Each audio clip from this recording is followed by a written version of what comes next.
بسم الله الرحمن الرحيم وكان عاقبتهما أنهما في النار خالدين فيها وذلك جزاء الظالمين يا أيها الذين آمنوا اتقوا الله ولتنظر نفس ما قدمت لغد واتقوا الله إن الله خبير بما تعملون ولا تكونوا كالذين نسوا الله فأنساهم أنفسهم أولئك هم الفاسقون لا يستوي أصحاب النار وأصحاب الجنة أصحاب الجنة هم الفائزون لو أنزلنا هذا القرآن على جبل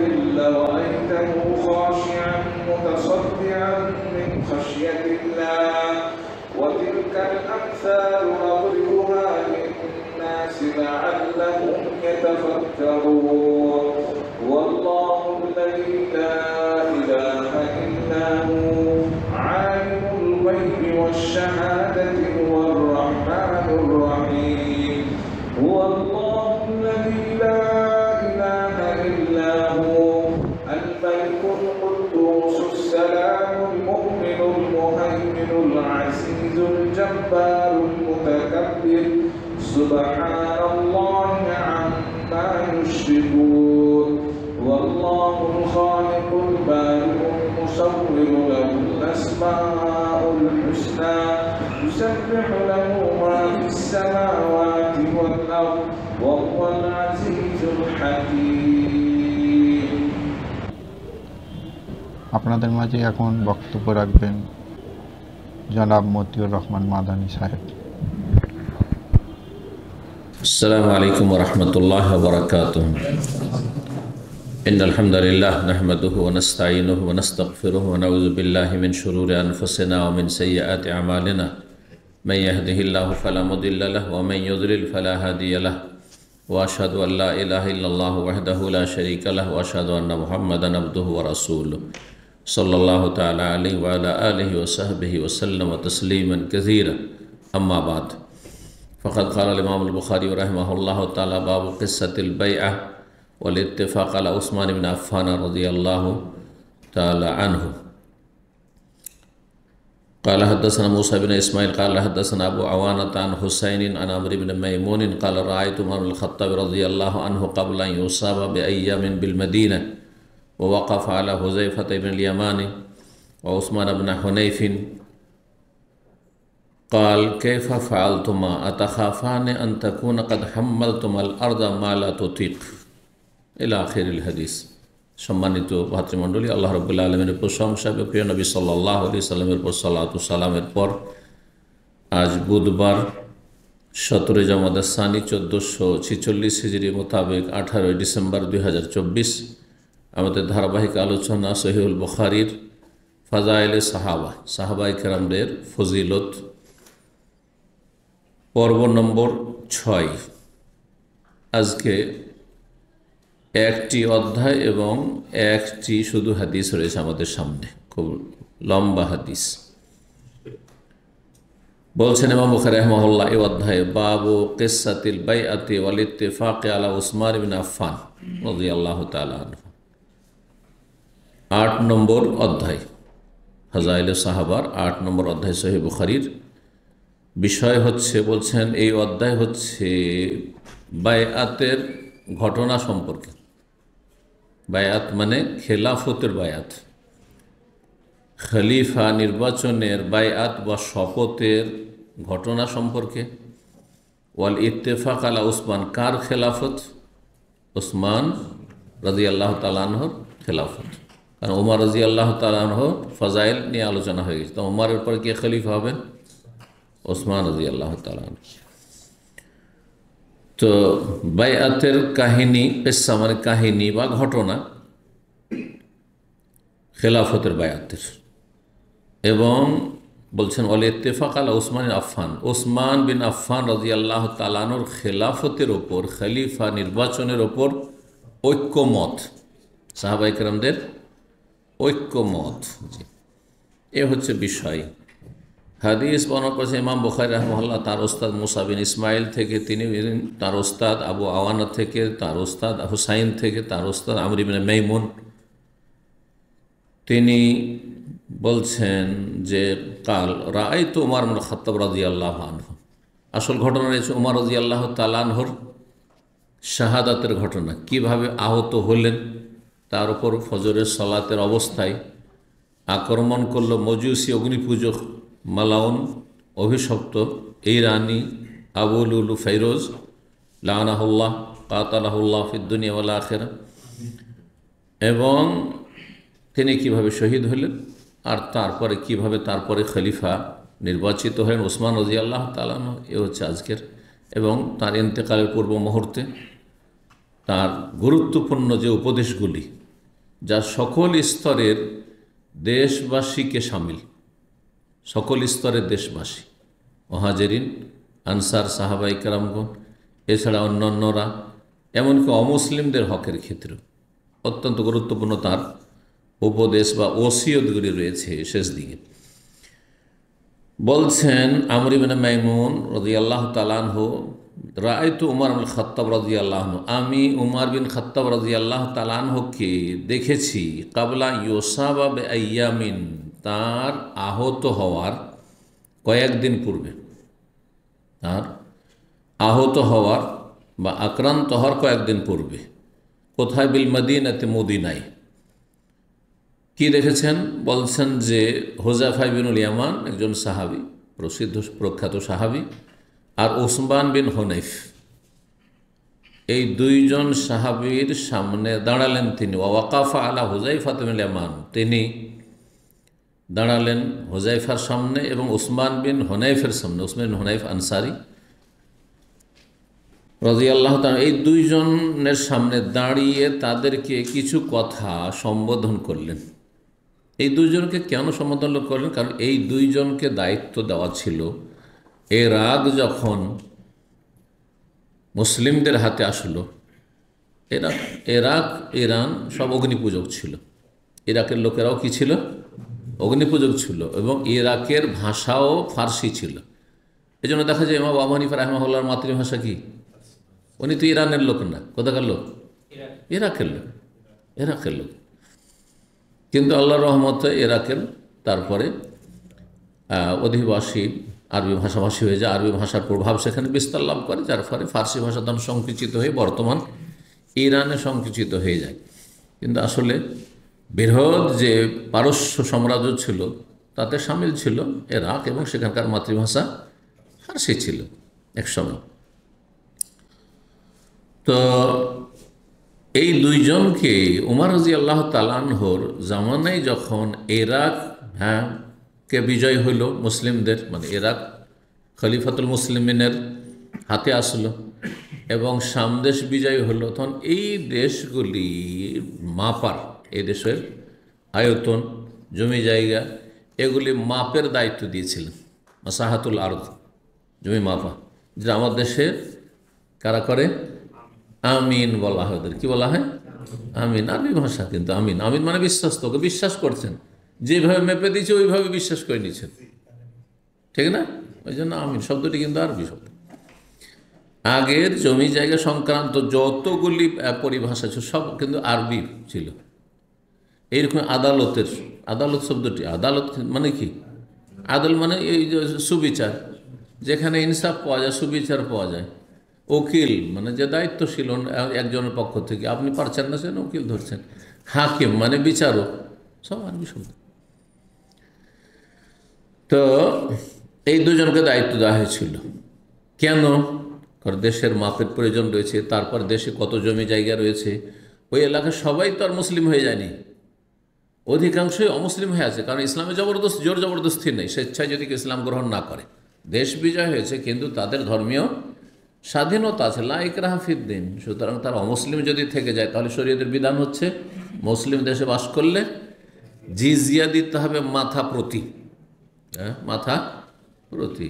একমাত্র বিশেষ শ্রেণীর মানুষ, একেবারে বৃদ্ধ, নারী, অচল, এদের হয়তো নেই, যাদের আয় উপার্জন নাই, তাদের ভিন্ন বিষয়, কিন্তু মাথা প্রতি জিজিয়া। আর জমি জায়গা যে ভোগ করবে দেশের অমুসলিমরা, তো সেই জমি জায়গা থেকে কিছু দেবে না। মুসলিমদের জমি জায়গা থেকে ফসল এলে মুসলিমরা কি দেয়? ওসরও দেয়, যাকাত, ওসর দিতে হয়। কিন্তু অমুসলিমরা মুসলিম দেশের জমি জায়গা ভোগ করবে আর ফসল সেখান থেকে উৎপন্ন করবে, কিছুই দেবে না। তখন শরীয়তে আর একটি বিধান হচ্ছে খারাজ, মানে কর, জমির কর। এটা জমির কর দেওয়া, খারাজ যেটা আরবিতে বলা হয়। আর আরেকটি হচ্ছে জিজিয়া, যেটা মাথা প্রতি বাৎসরিক সামান্য অল্প কিছু থাকে, সেগুলি বিস্তারিত জানার কোনো প্রয়োজন নেই, কারণ সেগুলির এখন বাস্তবায়ন নেই। যখন মুসলিম জাতি সেইভাবে শক্তিশালী হবে, আর ইসলামী বিধানের বাস্তবায়ন হবে, তখন সেই মাসাইলগুলোর প্রয়োজন পড়বে, তখন ফতোয়া জনগণ জিজ্ঞেস করবেন, তখন আলেমরা সেসব ফতোয়া বয়ান করবেন। আর দর্শে আলোচনা করে লাভ আছে? এখন আলোচনা করে লাভ আছে? কোনো লাভ নেই। সুতরাং সংক্ষেপে এতটা জানা যথেষ্ট যে অমুসলিমদের জমি জায়গা যেগুলো মুসলিম দেশে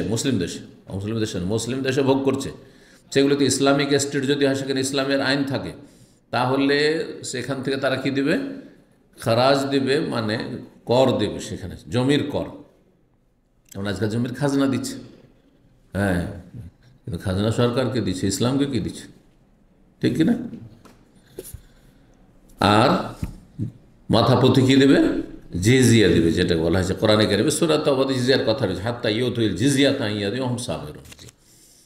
তো জমি মাপার যেহেতু দায়িত্ব ছিল, জমি মাপার পরে এত জমি জায়গায় ইরাকে আছে, সুতরাং এত বিঘা বা এত একর জমিতে এত, যে মাপগুলি তখন ছিল, কতটা ফসল হতে পারে সেই হিসাবে, কতটা ফসল কর হিসাবে নেওয়া যেতে পারে তাদের কাছ থেকে, এসব হিসাব এই মাপের উপর নির্ভরশীল। সেই জন্য ওমর রাদিয়াল্লাহু তাআলা বলছেন যে তোমরা যে জমিগুলো মাপলে ইরাকের, তাতে তোমরা অত্যাচার তো করনি, মানে যতটা জমি তার চাইতে বেশি আমার কাছে রিপোর্ট দিলে, আর সেই হিসাবে তাদের ওপর বেশি হয়তো কর চাপিয়ে দেওয়া হলে এটা জুলুম তো হয়ে যায়নি?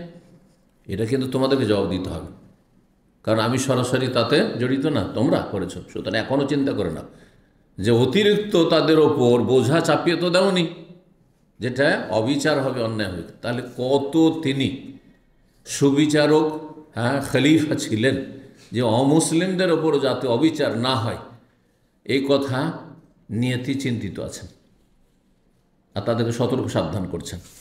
বলছেন এই উভয়ের সামনে দাঁড়ালেন হুজাইফা এবং উসমান বিন হানিফ, আর বলেন কাইফা ফাআল তোমরা উভয়ে কি করেছো বা কেমনটা করেছো তোমরা ইরাকের মাপ করতে গিয়ে জমি জায়গার। আতাখাফান আন তাকুনা কাদ হাম্মালতুমাল আরদা মা লা তুতিক, তোমরা কি ভয় করো না যে হতে পারে ইরাকের ভূমি, আরদ মানে আরদুল ইরাক, ইরাকের ভূমির ওপর এমন বোঝা তোমরা চাপিয়েছ, মা লা তুতিক, যেটা সেই দেশের জমি জায়গার ক্ষমতার বাইরে, অথবা যতটা জমির আয়তন পরিমাণ তার চাইতে বেশি তো রিপোর্ট দাওনি। বেশি রিপোর্ট হলে বেশি, তখন তাদের কাছ থেকে খারাজ কর নেওয়া হবে। কালা, তখন উভয় উত্তরে বললেন হাম্মাল্লাহ আমরান হে আল্লাহ মতিকা, এমন কিছু তাদের ওপর আমরা দায়িত্ব চাপিয়েছি যে কর দিতে হবে, যেটা তাদের পক্ষে সম্ভব, মানে অতিরিক্ত কিছু নয়, মানে বাড়তি কিছু করিনি আমরা, অবিচার করিনি। মা ফিহা কবির ও ফজলিন, তাতে কোনো বেশি আমরা করিনি, যে বেশি পরিমাণ রিপোর্ট দিয়ে দিলাম আপনাকে, আমরা করিনি।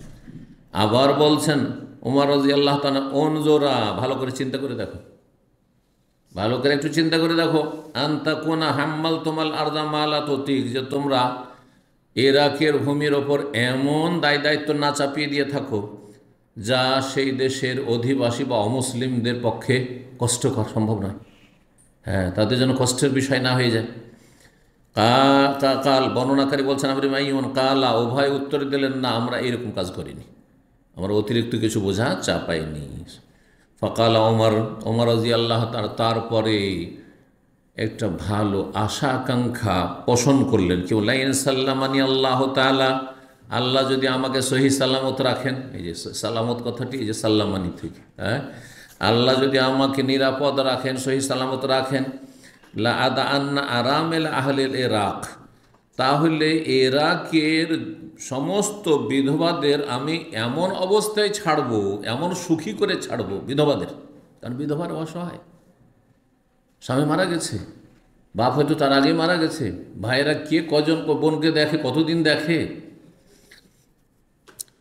ইরাকের, আর এখানে বলেনি যে শুধু মুসলিমদের, মুসলিম অমুসলিম সবার, সেই ইরাকে যারা বসবাস, বরং সেখানকার মেজরিটি তখনও সব অমুসলিম, মজুসি, অগ্নিপূজক, তারা জিজিয়া দিয়ে আছে, অল্প কিছু লোক ইসলাম গ্রহণ হয়তো করেছে। লাদান আরামেল আহলিল ইরাক, ইরাকবাসীর বিধবাদেরকে এমন অবস্থায় এমন সুখী ছাড়বো, লা ইয়াহতাজনা ইলা রাজুলিন বাদি আবাদা, আমার পরে কারো যেন কোন মুখাপেক্ষী কোনো রকম না হয় বা দ্বারস্থ না হয়, কারো কাছে চাইতে না হয়, তাদেরকে সাহায্য কামনা করতে হয়, জি, দান সাদকা না দিতে হয়। এই আশা আকাঙ্ক্ষা, এই নেক নিয়তের কথা পোষণ করার পরে মাত্র 4 দিন গিয়েছে, 4র্থ দিনেই এ দুর্ঘটনা, তারপর আক্রমণ করা হয়েছে। সুবহানাল্লাহ। এই জন্য মানুষের সব নিয়ত পুরা হয় না, অনেক সময় সৎ নিয়ত অনেক থাকে। যে উমর রাদিয়াল্লাহু তাআলা আনহুর এই নিয়ত পুরা করার জন্য সময় পাননি তিনি, আল্লাহ দেননি তাকে সময়, তাহলে আমার আপনার অনেক সৎ নিয়ত থাকতে পারে, যারা অসৎ অসৎ, কিন্তু আমাদের অনেক সৎ নিয়ত আছে। আল্লাহ তৌফিক দিলে সহিহ বুখারী শেষ করব, তারপর আল্লাহ তৌফিক দিলে সহিহ মুসলিম শুরু করব, এগুলো কি সৎ নিয়ত নয়? আমার ময়দানে এই সৎ নিয়ত। আর আপনাদের ওই রকমই, আল্লাহ তৌফিক দিলে এই কাজগুলি করবো, আল্লাহ তৌফিক দিলে এই করবো, আমি এখান থেকে ইলম শিখে গিয়ে দেশে দাওয়াতি কাজ করব, সৎ নিয়ত। কিন্তু সৎ নিয়ত করলেই যে সবটা পুরা হবে তাও জরুরি নয়, কারণ এক ক্ষমতার মালিক আল্লাহ রাব্বুল আলামিন। আল্লাহ বেশি জানেন যে কোনটাই কল্যাণ রয়েছে, কোনটা করবেন আল্লাহ রাব্বুল আলামিন, জি। এবং আল্লাহ রাব্বুল কারো কাছে অপারগ না, সুতরাং আল্লাহ রাব্বুল আলামিন তিনি যা ইয়াফআলুল্লাহু মা ইয়াশা, আল্লাহ যা চান তাই করেন, জি। বাহ্যিক আমাকে আপনাকে অনেক কথাই হয়তো অপছন্দ লাগবে, কষ্টকর লাগবে, কিন্তু আল্লাহ রাব্বুল হিকমতাতেই রয়েছে। তো বলছেন যে ফামা আতাত আলাইহিল্লা রাবিয়াতুন, 4র্থ দিন, ব্যাস এই কথা বলার পরে 3 দিন পার হয়ে 4র্থ দিন এসেছে ফজরের সময়, হাত্তা ওসিবা, তিনি আক্রান্ত হয়ে গেলেন, তারপর আক্রমণ করে দেওয়া হল, আহত হলেন। কাল ইন্নী লাকায়েমুন, সেই সময় আবু ইবনে মাইমুন বলছেন যে আমি ইমামের পেছনে, উমর রাদিয়াল্লাহু আনহু পেছনেই আমি দাঁড়িয়ে সালাত আদায় করছি। বর্ণনাকারী আবু ইবনে মাইমুন বলছেন আমি দাঁড়িয়েছিলাম, মা বাইনি ওয়া বাইনাহু ইল্লা আব্দুল্লাহ বিন আব্বাস, আমার মাঝে আর আব্দুল্লাহ উমর রাদিয়াল্লাহু তাআলা আনহুর মাঝে শুধু আব্দুল্লাহ বিন আব্বাস ছিলেন। কারণ আমার চাইতে কাছে যিনি মুসল্লি দাঁড়িয়েছিলেন উমর রাদিয়াল্লাহু তাআলা আনহুর কাছাকাছি, আমার চাইতে কাছে তিনি হচ্ছেন একমাত্র আব্দুল্লাহ বিন আব্বাস, মানে এত পাশে আমি দাঁড়িয়েছিলাম। কখন বলছেন গাদাতা ওসিবা, সেই দিন ভোরে, মানে ফজরের সালাতে, যেই দিন তিনি আহত হলেন। ওয়াকানা ইযা মাররা বাইনা সাফাইন, তার একটি ভালো অভ্যাস ছিল, যখনই তিনি ইমামত করার জন্য মসজিদে নববীতে প্রবেশ করতেন তখন 2 কাতারের মাঝখান দিয়ে হেঁটে আসতেন। আগে থেকে কাতার লাগতে শুরু হয়েছে বা বসে আছে কাতারের লোকজন, যেমন বসে থাকে, মসজিদ ভর্তি আছে, 2 কাতারের মাঝখান দিয়ে আসছেন আর একামত হচ্ছে বা হয়ে গেছে, তখন আসতেন আর বলতেন, কি বলতেন? ইস্তাউ, তোমরা সোজা হয়ে যাও, কাতার সোজা করে নাও, জি, সোজা হয়ে দাঁড়িয়ে যাও। হাত্তা ইযা লাম ইয়ারা ফীহিন্না খালালান, আর চারিদিকে তাকাতেন, দেখতেন যে কোনো জায়গায় কোনো ছিদ্র নেই, ফাঁকা জায়গা নেই, আগে পিছে নেই, কাতার সোজা হয়ে গেছে, কাতারে কাতার মিলিত হয়েছে। তাকাদ্দামা, তখন সামনে বাড়তেন, সামনে মেহরাবে যেতেন, ফাকাব্বার, তারপরে তাকবীরে তাহরিমা দিতেন, আর তারপর সূরা ফাতিহা পড়ে রুব্বামা কারাবে সূরাত ইউসুফ, ফজরের সালাতে লম্বা লম্বা সূরা পড়তেন, সূরা ইউসুফ পড়তেন, সূরা নাহল পড়তেন, যেগুলি 10 পেজের বেশি, 10 পৃষ্ঠার বেশি, এভাবে তিনি পড়তেন। ওয়ানা আও নাহওয়া যালিকা, এইরকমের কাছাকাছি, ফির রাকাত, প্রথম রাকাতেই, 2 রাকাতে নয়, প্রথম রাকাতেই, জি। হাত্তা ইয়াজতামাজ, কেন প্রথম রাকাতে এত দীর্ঘায়িত করতেন? যাতে যারা পিছিয়ে আছে তারা এসে প্রথম রাকাতেই লেগে যেতে পারে, এত লম্বা কেরাত করতেন। এটি হচ্ছে সুন্নতি তরিকা। আসলে মানুষ যদি ধৈর্য ধারণ করে, যে আপনার মুসল্লি ধৈর্য ধারণ করবে, তো এটি সুন্নত, কিন্তু আজকালকার মুসল্লি ধৈর্য ধারণ করবে না, আপনার মসজিদ থেকে এমন পালাবে যে জীবনে আর আপনার মসজিদের ধার কাছে আসবে না। আল্লাহ হেদায়েত করুন। বলছেন ফামা হুয়া ইল্লা আন কাব্বার, এসে তিনি তাকবীরে তাহরিমা শুধু দিয়েছেন, আল্লাহু আকবার বলেছেন। ফাসামিআতু ইয়াকুল, তার সাথে সাথে, এখন ইস্তিফতার সানার দোয়া পড়া হয়নি, শুরু করেননি, হয়তো তাকবীরটা হয়েছে আর সাথে সাথে তার উপর আঘাত হয়ে গেছে। সে মসজিদের মধ্যে এক জায়গায়, মসজিদের কোনায় অন্ধকারে এই কাফের অভিশপ্ত অগ্নিপূজক লুকিয়েছিল, খঞ্জর নিয়ে। আর সে দুই দিকে ধারালো, অস্ত্রের একদিকে, সাধারণত অস্ত্রের একদিকে ধার থাকে তাই না, দুই দিকে ধারালো, মানে এই দিক থেকে লাগলো মানুষ মারা যাবে, এই দিক থেকে লাগলো মারা যাবে, এইরকম ধারালো অস্ত্র দিয়ে সে আঘাত করা শুরু করলো।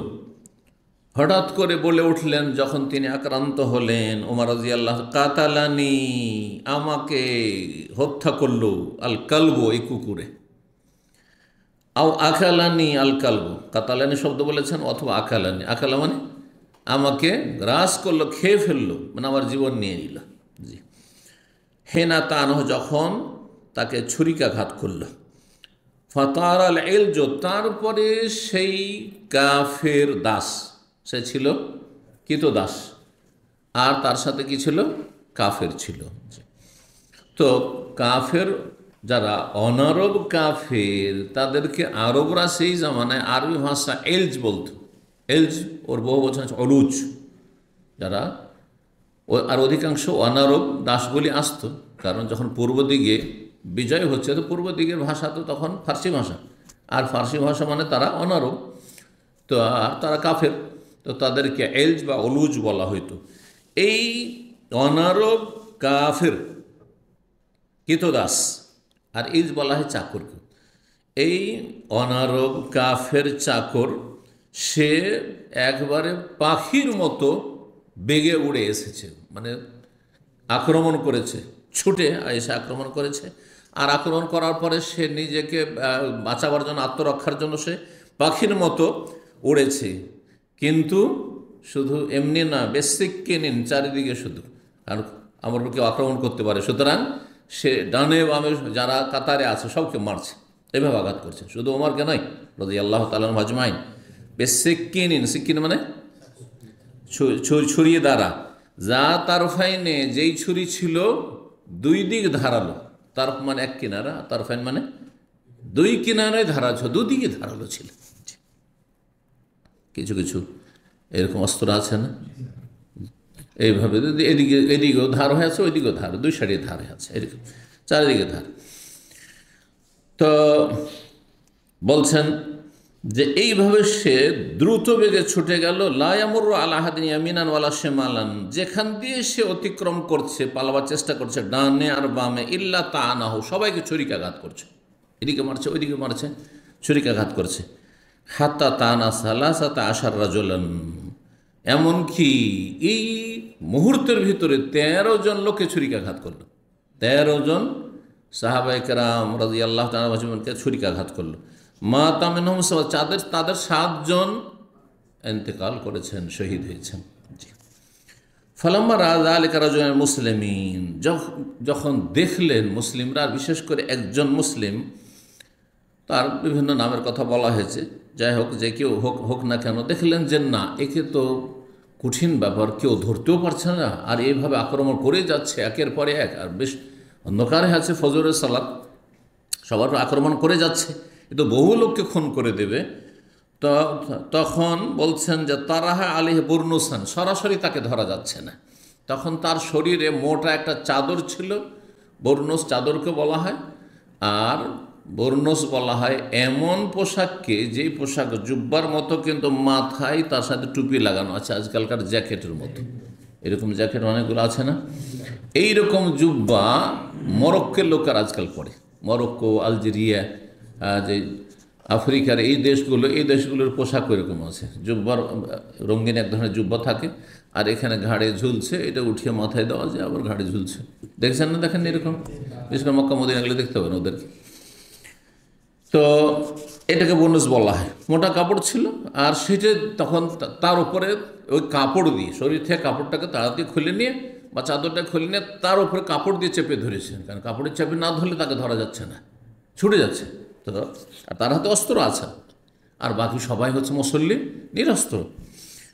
তো বলছেন যে যখন দেখলেন যে এই অবস্থা, তারাহা আলী বর্ণসান, তখন তার উপর একটি বড় চাদর অথবা সে বর্ণস পোশাকটি তার উপরে নিক্ষেপ করলেন, আর সেটা দিয়ে তাকে ধরার চেষ্টা করলেন। ফালামা জান্নাল ইলজু, যখন এই কৃতদাস কাফির বুঝতে পারল, জান্না মানে সে বুঝতে পারল, অনুভব করলো, আন্নাহু মাখুজুন, সে ধরা খেয়ে যাবে। আখাযা আখাযু মানে পকড়াও, ধরা, তার পকড়াও হয়ে যাবে, মানে তাকে ধরে নেবে কেউ। নাহারা নাফস, তখন সে আত্মহত্যা করল। যারা এরকম হামলা করে তারা কি করে, যখন আর বাঁচা যাবে না, হ্যাঁ, তো আসামি হয়ে শাস্তি পেতে চায় না, কারণ তার থেকে তদন্ত শুরু হয়ে যাবে। তার পিছনে যারা নাচাচ্ছে তারাও তা চায় যে মরে যাক, কারণ বেঁচে থাকলে সবার নামে একে একে বেরিয়ে আসবে, ঠিক কিনা? তো যার ফলে কী করে, আত্মহত্যা করে, মারার পরে আত্মহত্যা করে। তাই এই খবিস করেছিল। ও তানাওয়াল ওমর ইয়াদা আব্দুর রহমান ইবনে আউফ, ওমর রাদিয়াল্লাহু তাআলা যখন এইভাবে আহত হলেন, তখন তিনি দেখলেন যে আমি আর তো তেলাওয়াত করতে পারবো না, দাঁড়াতে পারছি না। তখন আব্দুর রহমান ইবনে আউফ রাদিয়াল্লাহু তাআলা আনহু, যে 10 জন জান্নাতের সুসংবাদ প্রাপ্ত সাহাবায়ে কেরাম, যে আশরে মুবাশশার তাদের অন্যতম আব্দুর রহমান ইবনে আউফ, তার হাতটা ধরে একটু এগিয়ে দিলেন, কাছেই ছিলেন তিনি, এবং তিনি সাহাবায়ে কেরামদের সিনিয়র ছিলেন। তার হাতটা ধরে এগিয়ে দিলেন, ফাকাদ্দাম, আর আগে বাড়িয়ে দিলেন যে তুমি ইমামতি করো, তুমি ইমামতি করো। ফামাইয়ালি ওমারা ফাকাদ রাআল্লাযী আরা, আমর ইবনে মাইন বলছেন যে ওমর রাদিয়াল্লাহু তাআলা আনহু কাছাকাছি যারা ছিল তারা আমার মতোই দেখতে পেয়েছে আসল ঘটনা, তারা প্রত্যক্ষদর্শী। কিন্তু যারা দূরে আছে ডানে বামে, তারাও কিছু বুঝতে পারেনি যে হইলটা কি, ঘটনা কি। আর পেছনের কাতারগুলিতে যারা আছে তারাও কিছু টের পাচ্ছে না। বলছেন ওয়াম্মা নওয়াহিল মসজিদ, মসজিদের চারপাশের লোকেরা ফাইন্নাহু লা ইয়াদরুন, তারা বুঝতে পারছে না যে হইল ওঠে কি। হঠাৎ করে আল্লাহু আকবার বললেন, আর তারপরে কোনো সাড়া শব্দ, তেলাওয়াত নেই। হ্যাঁ, আবার আব্দুর রহমান আউফের আওয়াজ শুনছি। গায়রা আন্নাহুম কাদ ফাকাদু সাওতা ওমর, এতটা শুধু পেছনের কাতার বা ডানে বামের লোকেরা বুঝতে পারলেন যে ওমর রাদিয়াল্লাহু তাআলা আনহুর আর কণ্ঠস্বর শুনতে পাচ্ছি না, ওনার আওয়াজ আর শুনতে পাচ্ছি না। ওহম ইয়াকুলুন, তারা ভাবছেন যে ব্যাপারটা কি হলো, হয়তো ভুলে গেলেন অথবা আর কিছু হইলো। তেলাওয়াত অনেক সময় উচ্চস্বরে তেলাওয়াত থাকে, কিন্তু মনে মনে তেলাওয়াত শুরু করে দিই আমরা, এরকম হয় অনেক সময়। তখন তারা কি করতে লেগেছে, সুবহানাল্লাহ বলা শুরু করেছে। ওহম ইয়াকুলুন, সবাই পেছন থেকে কি করছে, ভাবতেই পারেনি যে এরকম করে আক্রমণ হয়, সুবহানাল্লাহ বলতে শুরু করে, সুবহানাল্লাহ সুবহানাল্লাহ। ফাসাল্লা বিহি আব্দুর রহমান সালাতান খাফিয়া, আব্দুর রহমান বিন আউফ সামনে এগিয়ে গিয়ে ইমামত করলেন, কিন্তু সংক্ষিপ্ত সালাত আদায় করলেন। অন্য একটি রিওয়ায়াতে রয়েছে যে তিনি ছোট্ট সূরা পড়লেন, সূরা ইজা জা নাসরুল্লাহ, সূরা কাউসার আর সূরা ইজা জা নাসর, এই দুটো সূরা পড়ে তাড়াতাড়ি ফজরের সালাত শেষ করে। ফালাম্মান সারাফু, যখন তারা ফিরলেন সালাত থেকে, কালা ইয়া ইবনে আব্বাস, তখন ওমর রাদিয়াল্লাহু ওই অবস্থায়, জখম অবস্থায় তিনি সালাত পড়ছেন, কিন্তু যেহেতু কথা বলতে পারছেন না, কাতর হয়ে গেছেন আঘাতে, সেই জন্য তিনি ইমামতি করেননি। বলছে ইবনে আব্বাস, উনজুর মান কাতালানি, দেখো তো আমাকে কে হত্যা করলো, কে আমাকে খুন করলো, দেখো। ফাজালা সাআতান, অন্ধকার হয়ে আছে চারিদিকে। সুতরাং বলছেন যে আব্দুল্লাহ বিন আব্বাস তখন কিছু মুহূর্তে এদিক সেদিক ঘোরাফেরা করে, কে মারলো কে, কারণ যে মেরেছে ও তো আত্মহত্যা করে এক কোনায় পড়ে আছে, সে আত্মহত্যা করে দিয়েছে, মালাউন দিয়ে পড়ে আছে, তো মারলোটাকে এদিক সেদিক তলাশ করে বুঝতে পারলেন যে হ্যাঁ। সুম্মা যা, তারপরে আসলেন ওমরের কাছে, এসে বললেন গোলামুল মুগীরা বিন শুবার, কৃতদাস গোলাম আপনাকে হত্যা করেছে, আপনাকে খুন করেছে। কালা, বললেন ওমর রাদিয়াল্লাহু আনহু, আসানা, সেই কারিগর, মানে মুগীরা বিন শুবার যে গোলাম, কারিগর সে আবু লুলু ফেরোজ। কালার নাম, হ্যাঁ হ্যাঁ ওই যে কারিগর। সানায় আসনা মানে হ্যাঁ কাজ করা, এই জন্য ফ্যাক্টরিকে কি বলা হয়, বা কারখানা, মাসনা বলছেন আজকাল, মাসনা ইসিম জারফ এসে গেল, সানে থেকে সানা। কাল কাতালাহুল্লাহ, ওমর রাদিয়াল্লাহু বললেন আল্লাহ তার সর্বনাশ করুক, তাকে ধ্বংস করুক। লাকাদ আমার তবে মারুফান, তার সাথে আমি ভালো আচরণ করেছিলাম, কিন্তু ভালো আচরণের আজকে আমাকে এই প্রতিদান দিল। আলহামদুলিল্লাহিল্লাযী লাম ইয়াজাল মিতাতি বিয়াদি রাজুলিন ইয়াদ্দাইল ইসলাম। কি ভালো আচরণ করেছিলেন ওমর রাদিয়াল্লাহু তাআলা আনহু। মুগীরা বিন শুবাকে বলেছেন, তোমার গোলাম প্রতিদিন গোলামের কাছ থেকে প্রতিদিন যা কিছু আয় উপার্জন করছে তার সাথে একটা কন্ট্রাক্ট করা আছে। যেমন আজকাল যারা ট্যাক্সি চালায়, ট্যাক্সির মালিকের সাথে, অথবা যারা ট্রলি নিয়ে কাজ করে এয়ারপোর্টে, জানেন কি না, প্রতিদিনের কিন্তু এত টাকা করে দিতে হবে, বাকি ইনকামটা তোমার। আছে না সিস্টেম? তো কৃতদাস গোলামের সাথে যে প্রতিদিনের যে চুক্তিটা ছিল সেটাতে সুপারিশ করেছিলেন ওমর রাদিয়াল্লাহু তাআলা আনহু। অথচ কাফের, সেই কাফের জন্য সুপারিশ করেছে মালিকের কাছে যে তুমি একটু কম নাও তার কাছে, আর সে কম না। তারপরেও এই ব্যক্তি এই অন্যায় অপরাধ করেছে মালাউন। যখন তাকে বলা হইল যে আপনাকে খুন করেছে কে, সে অগ্নি পূজক ফেরোজ আবু লুলু মুগীরা বিন শুবার গোলাম। তখন তিনি বললেন, আলহামদুলিল্লাহি লাম ইয়াজাল মিতাতি বিয়াদি রাজুলিন ইয়াদ্দাইল ইসলাম। আল্লাহ শুকরিয়া আদায় করলেন, আলহামদুলিল্লাহ, আল্লাহ শুকরিয়া আদায় করছি যে আমার মরণ, মিতাতি, কোন রিওয়ায়াত রয়েছে মানিয়াতি, মিতাতুন মানে মরণ, হ্যাঁ, মাইয়াত থেকে মাতায় মতো থেকে, আর মানিয়াতুনও মানে মরণ হয়, মানিয়াতুন মানে মরণ হয়। তো মিতাতির জায়গায় তায়ের জায়গায়, প্রথম তায়ের জায়গায় নুন লাগিয়ে দিলে মানিয়াতি হয়ে যাবে। দেখছেন আরবি শব্দ, একটা নক্তার পার্থক্যে শব্দ আলাদা হয়ে গেল, কিন্তু অর্থ আবার একই আছে। আল্লাহ শুকরিয়া আদায় করেছি যে আমার মরণ এমন কোনো ব্যক্তির হাতে হয়নি যেই ব্যক্তি ইসলামের দাবিদার, আল্লাহর কাছে গিয়ে বলতে পারবে যে আল্লাহ আমি তো তোমাকে সিজদা করেছিলাম, আমাকে কেন জান্নাত দিবেন না, আমি তো ওমরকে খুন করেছি, তো কি হইলো, আমি তো সিজদা করেছি, এই কথা বলতে পারবে না। আল্লাহর কাছে একটা সিজদা দিয়ে হুজ্জত পেশ করতে পারবে। অন্য রিওয়ায়াতে রয়েছে যে আলহামদুলিল্লাহ হাসরের মাঠে একটা সিজদাও সে নিয়ে এসে আল্লাহর কাছে বলতে পারবে না যে আল্লাহ তোমাকে সিজদা করেছিলাম, তুমি আমাকে কোনো একদিন জান্নাত দাও, বলতে পারবে না, কারণ সে কাফের। শুকরিয়া। এই জন্য মুসলিমের হাতে খুন হওয়ার চাইতে কাফের হাতে খুন হওয়া ভালো। কারণ মুসলিমের হাতে খুন, মুসলিম জালেম, সে খুনি জালেম, সেই জালেম কোনো একদিন আপনার খুনি হওয়া সত্ত্বেও জান্নাতে যাওয়ার চান্স পাবে যদি তার তাওহীদ থাকে, অর্থাৎ 5 ওয়াক্ত সালাত থাকে, ঈমান ভঙ্গকারী না হয়, ঠিক কিনা? যদিও হয়তো হ্যাঁ হাজার হাজার কোটি কোটি বছর জাহান্নামে জ্বলবে, তার জন্য হ্যাঁ খুনির জন্য কঠিন শাস্তি রয়েছে। 5টি শাস্তির কথা আল্লাহ কোরআনে কারিমে বর্ণনা করেছে। ওয়া ইয়াকতুল মুমিনা মুতাআম্মিদান ফাজাযাউহু জাহান্নাম খালিদান ফিহা ওয়া গাযিবাল্লাহু আলাইহি ওয়া লা'নাহু ওয়া আ'আদ্দা লাহু আযাবান আযীমা। কিন্তু তারপরে তো সে মুসলিম, ফাসিক, পাপিষ্ঠ, কিন্তু কাফের, তার কুফরের অপরাধের কারণে, আর অতিরিক্ত সাজা শাস্তি তার খুনের অপরাধের কারণে, স্থায়ী জাহান্নামী সে। আল্লাহর শুকরিয়া আদায় করলেন তিনি যে কোনো মুসলিম আমাকে খুন করেনি। কাদ কুনতা আনতা ওয়া আবুকা তুহিব্বানা আন তাকসুরাল উলুজ বিল মদিনা। ওমর রাজি সবসময় বলতেন যে মদিনায় কোনো কাফের কি আসতে দিও না, ওমর রাজি সবসময় বলতেন। কিন্তু মুগীরা বিন শুবা কোনো এক জায়গার গভর্নর ছিলেন, তো তিনি ওমর রাদিয়াল্লাহু তাআলাকে লিখে পাঠালেন যে একজন আমার দাস আছে, কৃতদাস আছে, যে খুব ভালো কারিগর। কিসের কারিগর ছিল? খুব পাকা ছুতার মিস্ত্রি ছিল, কাঠ মিস্ত্রি ছিল, আর খুব পাকা লোহার মিস্ত্রি ছিল, আর ওই ছাড়া অন্য আরও ভালো কাজ জানত। যার ফলে ও মুগীরা বিন শুবা সুপারিশ করে যে এর মদিনায় প্রয়োজন আছে, এইরকম একজন পাকা কারিগরের মদিনায় প্রয়োজন আছে, সুতরাং তাকে অনুমতি দেন থাকতে। দেখেন কিভাবে মদিনা পৌঁছল এই কাফের। মক্কা আর মদিনার বিধান একরকম নয়, কিন্তু আপনারা আমার দিকে তাকাচ্ছেন, মনে হচ্ছে মদিনায় কী করে কাফের আসলে, তাই না? দেখেন মক্কার ব্যাপারে, মক্কার বিষয়ে আল্লাহ কোরআনকে স্পষ্ট করে দিয়েছেন যে মক্কার হারামের ভিতরে কোনো কাফের প্রবেশ হারাম, নাপাক যাবে না। ইন্নামাল মুশরিকুনা নাজাসুন, মুশরিকরা হচ্ছে নাপাক, অপবিত্র। ফালা ইয়াকরাবুল মসজিদাল হারামা, সুতরাং মসজিদ হারামের কাছে যাবে না।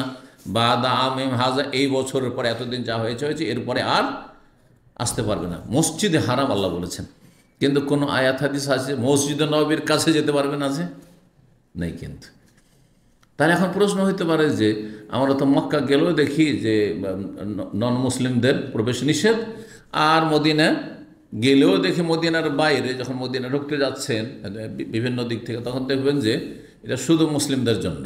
হ্যাঁ, লেখা আছে না সাইনবোর্ডগুলো, দেখেছেন তো? তো শুধু মুসলিমদের জন্য, আর নন মুসলিমদের রাস্তা ডানে বামে বেরিয়ে চলে গেছে, এই দিক দিয়ে তোমরা চলে যাও। জি, এটা যে করা আছে এটা হচ্ছে নিরাপত্তা জনিত বিষয়, এটা নিরাপত্তার কারণে করা হয়েছে। কিন্তু শারআন প্রয়োজন যদি হয়, যদিও ভালো যে মদিনার মতো মোবারক জায়গায় কোনো কাফের যেন প্রবেশ না করে, এটাই ভালো। কিন্তু যদি প্রয়োজন হয় তাহলে মদিনার হারামে মদিনায় কোনো কাফের প্রবেশ করতে পারে, করাতে পারে। কিন্তু প্রয়োজন হইলেও মক্কায় কোনো কাফেরকে প্রবেশ করানো যাবে না। ধরেন কোনো একটা কাজের জন্য প্রয়োজন, আর ভালো একজন কারিগর আছে, হ্যাঁ, ভালো একজন এই রকমের ইঞ্জিনিয়ার আছে, অথবা কোনো একটা সাবজেক্টের পারদর্শী মাহের আছে, সে অমুসলিম, আপনি বিকল্প খুঁজেন, মুসলিম খুঁজে নিয়েছেন, মুসলিম খুঁজে নিয়েছেন। এই জন্য আমরা দেখেছি একসময় যখন মসজিদে নববী আর মসজিদে হারামের মানে বিশাল আকারে বাদশাহ ফাহাদ রাহিমাহুল্লাহর যুগে আর নির্মাণ কাজ চলতো, যে মসজিদ এখন দেখছেন সেটা তো ছিল না, আজকে 30-35 বছর আগে, তখন তো একেবারে ছোট ছিল তখন মসজিদ। তো সেখানে বড় বড় যারা ভালো আপনার ইঞ্জিনিয়ার অথবা যারা টেকনিশিয়ান, তারা সব তুরস্কের হইতো, অথবা অন্য কোনো মুসলিম দেশের হইতো, কোনো অমুসলিম হইতো না, আর এখনও নেই। তো মক্কা মদিনায় যে কথাটি বলতেছে, মক্কা মদিনার বিধানে পার্থক্য রয়েছে। মক্কা মদিনার বিধানে শরীয়তে পার্থক্য। মদিনায় প্রয়োজনে অমুসলিম প্রবেশ জায়েজ, কিন্তু মক্কায় প্রয়োজনে মুসলিম চলবে না। হ্যাঁ, মুসলিম দিয়েই কাজ নিতে হবে, তলাশ করতে হবে নাকি। তো যাই হোক, হাদিসে গিয়ে যাই, তো ওমর রাদিয়াল্লাহু সবসময় নিষেধ করতেন যে এই কাফেরদেরকে মদিনায় ঢোকায় না, তোমাদের কাফের দাসগুলিকে তোমাদের দুনিয়ার গরজে মদিনায় আসে না। কিন্তু কিছু লোক আছে যারা নিজের সুবিধায়, আমাদের বেনিফিট, আমাদের লাভ, হ্যাঁ হ্যাঁ এই ভালো কাজ করছে ইত্যাদি ইত্যাদি, ভালো কাজ জানে, এইসব অজুহাত সব জায়গায় ছিল, কম আর বেশি। তো কিছু লোক এই কাজ করেছে, যার ক্ষতি এটা, কারণ দূরে থাকলে তো এইভাবে আক্রমণ করার সুযোগ পেত না সহজে। তো যাই হোক, আল্লাহর পক্ষ থেকে সেটাই ফয়সালা ছিল। বলছেন তিনি তখন ইবনে আব্বাসকে যে কাদ কুনতা আনতা, তুমি ও আবুকা, তোমার বাবা আব্বাস রাদিয়াল্লাহু রাসূলুল্লাহ চাচার অনেক অমুসলিম কাফের কৃতদাস ছিল, আর তাদের অধিকাংশ সব কাফের, অধিকাংশ কাফের, অল্প কিছু ইসলাম গ্রহণ করে। কারণ কৃতদাস হয় কখন? কাফের হয়ে বন্দী হয় তখন না কৃতদাস হয়। তো তারা কাফের হয়েছিল। তুমি আর তোমার বাবা সবসময় পছন্দ করেছো যে আন্তাকসুরাল উলুজ বিল মদিনা, মদিনায় সব কাফের কৃতদাস সে সংখ্যা বৃদ্ধি হোক, তোমরাই তো বেশি করেছো এইখানে। জি, ওয়াকান আব্বাস আকসারহুম রাকিকান, আব্বাস রাদিয়াল্লাহু তাআলা আনহু নবী সাল্লাল্লাহু আলাইহি ওয়াসাল্লামের চাচা আব্দুল্লাহর বাবা, আর তার অনেক সংখ্যায় কি ছিল? কৃতদাস ছিল। ফাকালা, তখন আব্দুল্লাহ বিন আব্বাস বললেন, ইনশেতা, আপনি যদি চান, ফালতো, তাহলে আমি এগুলো সবকে হত্যা করে দিচ্ছি। যেসব কাফের কৃতদাস আছে, কাফের মদিনায় বসবাস করছে, আপনি যদি হুকুম দেন তো হত্যা করে দিচ্ছি, আমার বাবার দাসগুলোকে হত্যা করে দিচ্ছি আমি। আপনি খলিফাতুল মুসলিমিন, হুকুম করতে পারেন।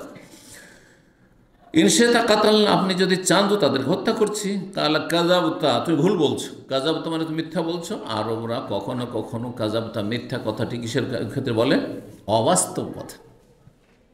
দেখেন, আপনি মিথ্যা বলছেন, এই কথা, মিথ্যা শব্দটি বললে আমরা সবাই রাগ করব। মিথ্যা বলছেন, তারপর যদি বলি আপনি মিথ্যাবাদী, তবুও রাগ করবেন। কিন্তু যদি বলি আপনি অবাস্তব কথা বলছেন, কথা কিন্তু একটাই। অবাস্তব মানে কি? আপনার আসলে ঠিক না। হ্যাঁ, আপনি ভুল বলছেন, ভুল না বলে আপনি অবাস্তব কথা বলছেন। বুঝতে পারছেন? কথা ভাষাই দেখেন, একই কথা বলছেন, কিন্তু ভাষা মার্জিত হওয়ার কারণে আঘাত লাগলো না। তো কাজাবতা মানে তুমি, আরবরা বলতেন তুমি কি বলছো? অবাস্তব কথা বলছে, এটা চলবে না, এটা হবে না। বা এখন বলছো, তোমরা ঢুকিয়ে দিয়ে তাদের অধিকাংশ ইসলাম, মদিনা আসার পরে অধিকাংশ ইসলাম গ্রহণ করছে। ইসলাম গ্রহণ করলে কি হবে? এরা কৃতদাস। সুতরাং তাদের অন্তরে কিছু বিদ্বেষ থাকিও যেতে পারে। আর তাদের ইমান ওই রকম ইমান নয়, কারণ তারা ওইভাবে এলেম শেখার সুযোগ পায় না, কারণ এরা মালিকের কাজে এত ব্যস্ত যে শেখার সুযোগও পায় না। স্বাধীন মানুষদের মতো সুযোগ পাবে শেখার? শিক্ষায় যখন অভাব, তখন আমলে অভাব থাকবে, আমলে ত্রুটি থাকবে। তাই বললেন যে এখন হত্যা করার কথা বলছো, বাদামা তাকাল্লাম বিল লিসানি, যখন তারা তোমাদের ভাষায় কথা বলো, আরবি শিখে নিয়েছে, ওয়াসাল্লাহ কিবলা, তোমাদের কিবলাকে সামনে করে তারা সালাত আদায় করেছে, মানে মুসলমান হয়ে গেছে, ওয়াহাজ্জু হাজ, তোমাদের সাথে হজও করছে, আর এখন বলছে এগুলো হত্যা করবো, এটা চলবে? এখন কেন? এখন বলে হবে। ফাহুতু মেলাইলা বাইতেহি, তারপরে উমর রাদিয়াল্লাহু তাআলা আনহুকে আহত অবস্থায় বাড়িতে নিয়ে যাওয়া হলো বহন করে, কাঁধে করে। ফান্তালাকনা মাহু, আমর ইবনে উমাইর বলছেন আমরাও গেলাম তার সাথে। ওয়া কান্নান নাস লাম তুসিব মুসিবা ক্বাবলা ইয়াউমাইযিন, মানুষরা এত মর্মাহত, এত ভেঙে পড়েছেন যে মনে হচ্ছে ইতিপূর্বে তাদের ওপর, মানে মদিনাবাসীর ওপর, সাহাবায়ে কেরামদের, মুহাজির আনসারদের ওপর এই রকমের মুসিবত কখনো আর নেমে আসেনি। এত বড় মুসিবত যে খলিফাতুল মুসলিমিন আহত, আজকে দুনিয়াতে বিদায় নিচ্ছেন এইভাবে, তার উপর এইভাবে আক্রমণ করা হইল। ফাকাইলুন ইয়াকুল, কিন্তু নানা মন্তব্য, কারো ধারণা যে না অল্পই আঘাত লেগেছে, তিনি সুস্থ হয়ে যাবেন শীঘ্রই। কিছু লোকেরা বলতে লাগলো, মন্তব্য করে, লা বাসা, কোনো অসুবিধা নেই, কোনো আশঙ্কা নেই, তিনি সুস্থ হয়ে যাবেন। ওয়াকাইলুন ইয়াকুল, অনেকে বলতে লাগলেন আখাফু আলাইহি, আমাদেরকে খুব ভয় লাগছে, তিনি আর বাঁচবেন না। কিন্তু আসলে বাঁচলেন না। তাকে বাঁচানো যাবে কি না, তখন পরীক্ষা করা হলো যে কতটা ভিতরে আঘাত হয়েছে। বলছে ফাউতিয়াবেন নবীদিন ফাশারিবাহু, তার সামনে খেজুরের শরবত নিয়ে আসা হলো। নবীজ, এই যে নবী শব্দ এসে, খেজুরের শরবত কালকে আলোচনা করেছিলাম না, খেজুর ভিজিয়ে রেখে তারপরে যখন খেজুরের সেই মিষ্টি স্বাদটা যখন পানিতে চলে আসবে, তারপরে সেটা হলো খেজুরের শরবত, আরবিতে যেটা নবীজ বলা হয়। সেটা বেশি 2-3 দিন রেখে দেন, আর গরমের সময় যদি হয়, শীতকাল না হয়, তাহলে কিছু হয়ে যাবে, সেটা মদে পরিণত হয়ে যাবে। জি, পান করানো হলো তাকে, কিন্তু ফাখারাজা মিন জাওফিহি, পেট থেকে যা কিছু পান করানো সব বেরিয়ে চলে আসলো। তার মানে নাড়ি ভুঁড়ি সব কেটে গেছে, এমনভাবে আঘাত করেছে, গভীরে আঘাত গেছে যে পেটে নাড়ি ভুঁড়ি সব কেটে গেছে, ছিঁড়ে গেছে। আল্লাহু আকবার। সুম্মা উতিয়া বেলাবানিন, পরীক্ষার জন্য আবার দুধ নিয়ে আসা হলো। ফাঁসা, দুধ পান করলেন তিনি। ফাখারাজ মিন জাওফি, কিন্তু পেট থেকে সব বেরিয়ে চলে গেল, তার মানে আর বাঁচানো যাবে না। ফারাফু, তখন সাহাবায়ে কেরাম বুঝতে পারলেন আন্নাহুম মাইয়াতুন, যে তিনি মরে যাবেন, তিনি মারা যাবেন, বাঁচবেন না। ফাদাখালনা আলাইহি, সাহাবায়ে কেরাম বলছেন আমরা তার বাড়িতে প্রবেশ করলাম। ওয়া জাআন নাস ইউসনুনা আলাইহি, লোকেরা সব দলে দলে আসতে লাগলো, যেমন মানুষ অসুস্থ হলে হয়, এরকম হলে শেষ মুহূর্তে সবাই দেখতে আসে। আসার সবাই তার প্রশংসা করতে লাগলেন, গুণগান করতে লাগলেন, সুনাম করতে লাগলেন তার সামনে। ওয়া জা রাজুলুন শাবুন, সেই সময় একজন যুবক ব্যক্তি আসলো দেখার জন্য, সেও এসছে। ফাকালা, এসে সেই যুবক বলছে আবশিরি আমিরুল মুমিনিন, হে আমিরুল মুমিনিন, আপনি সুসংবাদ নিন, আপনার জন্য সুসংবাদ জান্নাতের, আপনার কোনো চিন্তা নেই, বাঁচলেও চিন্তা নেই, চলে গেলেও কোনো চিন্তা নেই।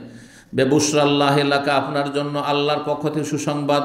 মিন সোহবতে রাসূলিল্লাহ সাল্লাল্লাহু আলাইহি ওয়াসাল্লাম, যে আপনি রাসূলুল্লাহ সাল্লাল্লাহু আলাইহি ওয়াসাল্লামের সাহচর্য পেয়েছেন, আপনি সঙ্গী হয়েছেন ঘনিষ্ঠ। ওয়া কাদামিন ফিল ইসলাম, এবং আপনি ইসলামের প্রথম যুগেই ইসলামে দীক্ষিত হয়েছেন বা ইসলাম গ্রহণ করেছেন, প্রথম যুগে ইসলাম গ্রহণ করেছেন। কাদাম থেকে কাদিম, কাদিম মানে প্রাচীন, আপনার ইসলাম হচ্ছে প্রাচীন, প্রথম যুগে ইসলাম গ্রহণ করেছেন। মা কাদ আলেমতা, সেটা আপনার জানাই রয়েছে। সুম্মা উল্লিতা, তারপরে আপনাকে আমিরুল মুমিনিন, খলিফা বানানো হয়েছে। ফাদালতা, আপনি সুবিচার করেছেন, কারো উপরে অবিচার করেননি। সুম্মা শাহাদা, তারপরে শেষখানে শাহাদাতের মর্যাদাও পেলেন। এর চাইতে আর সৌভাগ্য কি হতে পারে?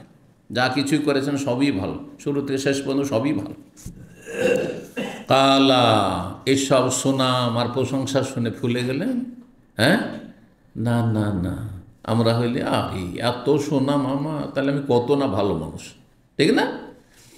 কিন্তু তিনি বলছেন শোনেন, কত বিনয়ী ছিলেন। ওদের তো আমি নিজের জন্য পছন্দ করি, আন্না যালিকা কাফা, যা কিছু আমি করেছি তোমরা বললে, এইটা যেন সমান সমান হয়ে যায়, গুনহার বোঝাও বেশি না হয়ে যায়, আর আমি নেকিও বেশি চাই না, সমান সমান হয়ে যদি কাফারা হয়, আল্লাহ আমাকে মাফ করে দেন, যে তোমাকে ধরবো না আর কিছু দিবও না তোমাকে, তাতেই যথেষ্ট আমার।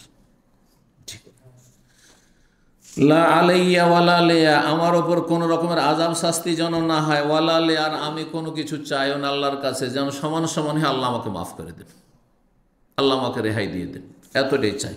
ফালাম আদবারা, ওই যুবকটি এসব কথা বলার পরে যখন চলে গেল, দেখছেন তিনি ওই অবস্থায়, সিরিয়াস অবস্থায়, একবারে শেষ মুহূর্ত, কোন রকম কষ্টে হয়তো দু একটি কথা বলতে পারছেন। এজার হই আমাসুল আরদা, দেখছেন যে তার লুঙ্গি যেটা সেটা জমিনে ঘষটাচ্ছে, সে টাকনার নিচে কাপড় পরে আছে। কালা, ওই অবস্থায় বলছেন, রুদ্দু আলাইয়াল গোলাম, এই ছেলেটিকে আমার কাছে ফিরিয়ে নিয়ে আসো। চলে যাচ্ছেন, আওয়াজ অত দূর যাবে না, দুর্বল ক্ষীণ হয়ে পড়েছেন। বলছে, বাচ্চাটিকে আমার কাছে নিয়ে আসো, ছেলেটাকে নিয়ে আসো। গোলাম বালক, এমনই যে খুব একবারে সাবালক মানুষ, খুব বড় মানুষ। কালা না খেয়ে, হে ভাতিজা, নিজের ভাতিজা নয়, ভাতিজা আদর করে, যেমন আমরা বলি বাবা, ছোটদেরকে কি বলি, বাবা, ছেলে ইত্যাদি। ভাতিজা, ইরফা সওবাকা, তোমার কাপড়টি একটু উঠিয়ে পড়ো, ফাইন্নাহু আনকালে সব, এতে তোমার কাপড়টি অধিক পরিষ্কার পরিচ্ছন্ন থাকবে। ও আতকালে রব্বিকা, আর তোমার রবের ভয় ভীতির প্রমাণ পাওয়া যাবে, যে তুমি আল্লাহকে খুব ভয় করো, যার ফলে টাকনার ওপরে কাপড় উঠিয়ে রেখেছো তুমি। জি, তাহলে যাদের টাকনার নিচে কাপড়, আল্লাহর ভয় নেই, জাহান্নামের আযাবের ভয় নেই, যে টাকনার নিচে কাপড় গেলে জাহান্নামে যেতে হবে। জি, তো কাপড় টাকনার ওপরে পড়লে কাপড়টাও পরিষ্কার থাকবে আর অন্তরটাও পরিষ্কার থাকবে, কারণ আপনি পাপমুক্ত থাকলেন। যত পাপ করেন অন্তর তত কলুষিত হবে।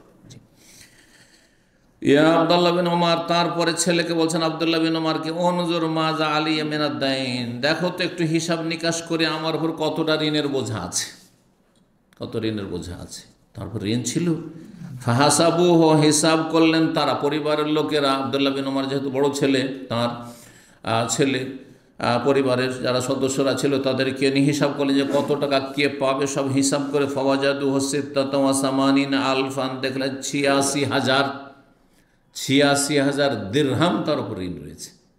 তো ঋণ থাকা নাজায়েজ নয়, তো ঋণ পরিশোধের মতো ব্যবস্থা থাকতে হবে, হিম্মত থাকতে হবে, বিকল্প থাকতে হবে, বোঝা গেছে, এগুলো থাকতে হবে।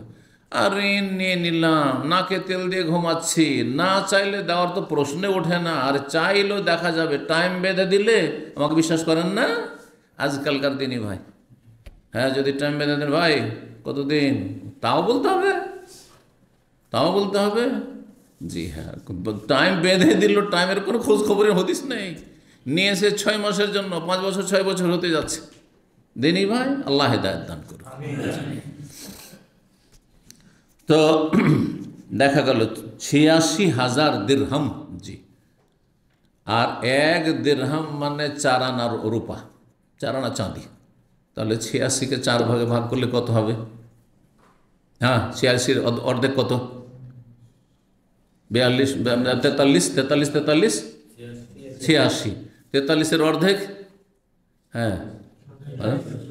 20, 21.5, তাহলে 21.5 ভরি, আনুমানিক 21.5 ভরি চাঁদি, রূপা ঋণ ছিল, রূপার টাকা, তখন রূপার টাকা। জি, এতটা ঋণ ছিল। তাহলে তারপরে বলে, ইন ওয়াফালাহ মাল আলে ওমর, দেখো এই ঋণ পরিশোধ করতে হবে আমার ইন্তেকালের আগে আগেই। যদি দেখো যে ওমরের পরিবারের যে বাড়িতে ধন সম্পদ আছে সেটা দিয়ে ঋণ পরিশোধ হয়ে গেল, ফাআদ্দিহি মিন আমওয়ালিহিম, ধন সম্পদ সব কিছু বিক্রি করে তা আদায় করে দাও।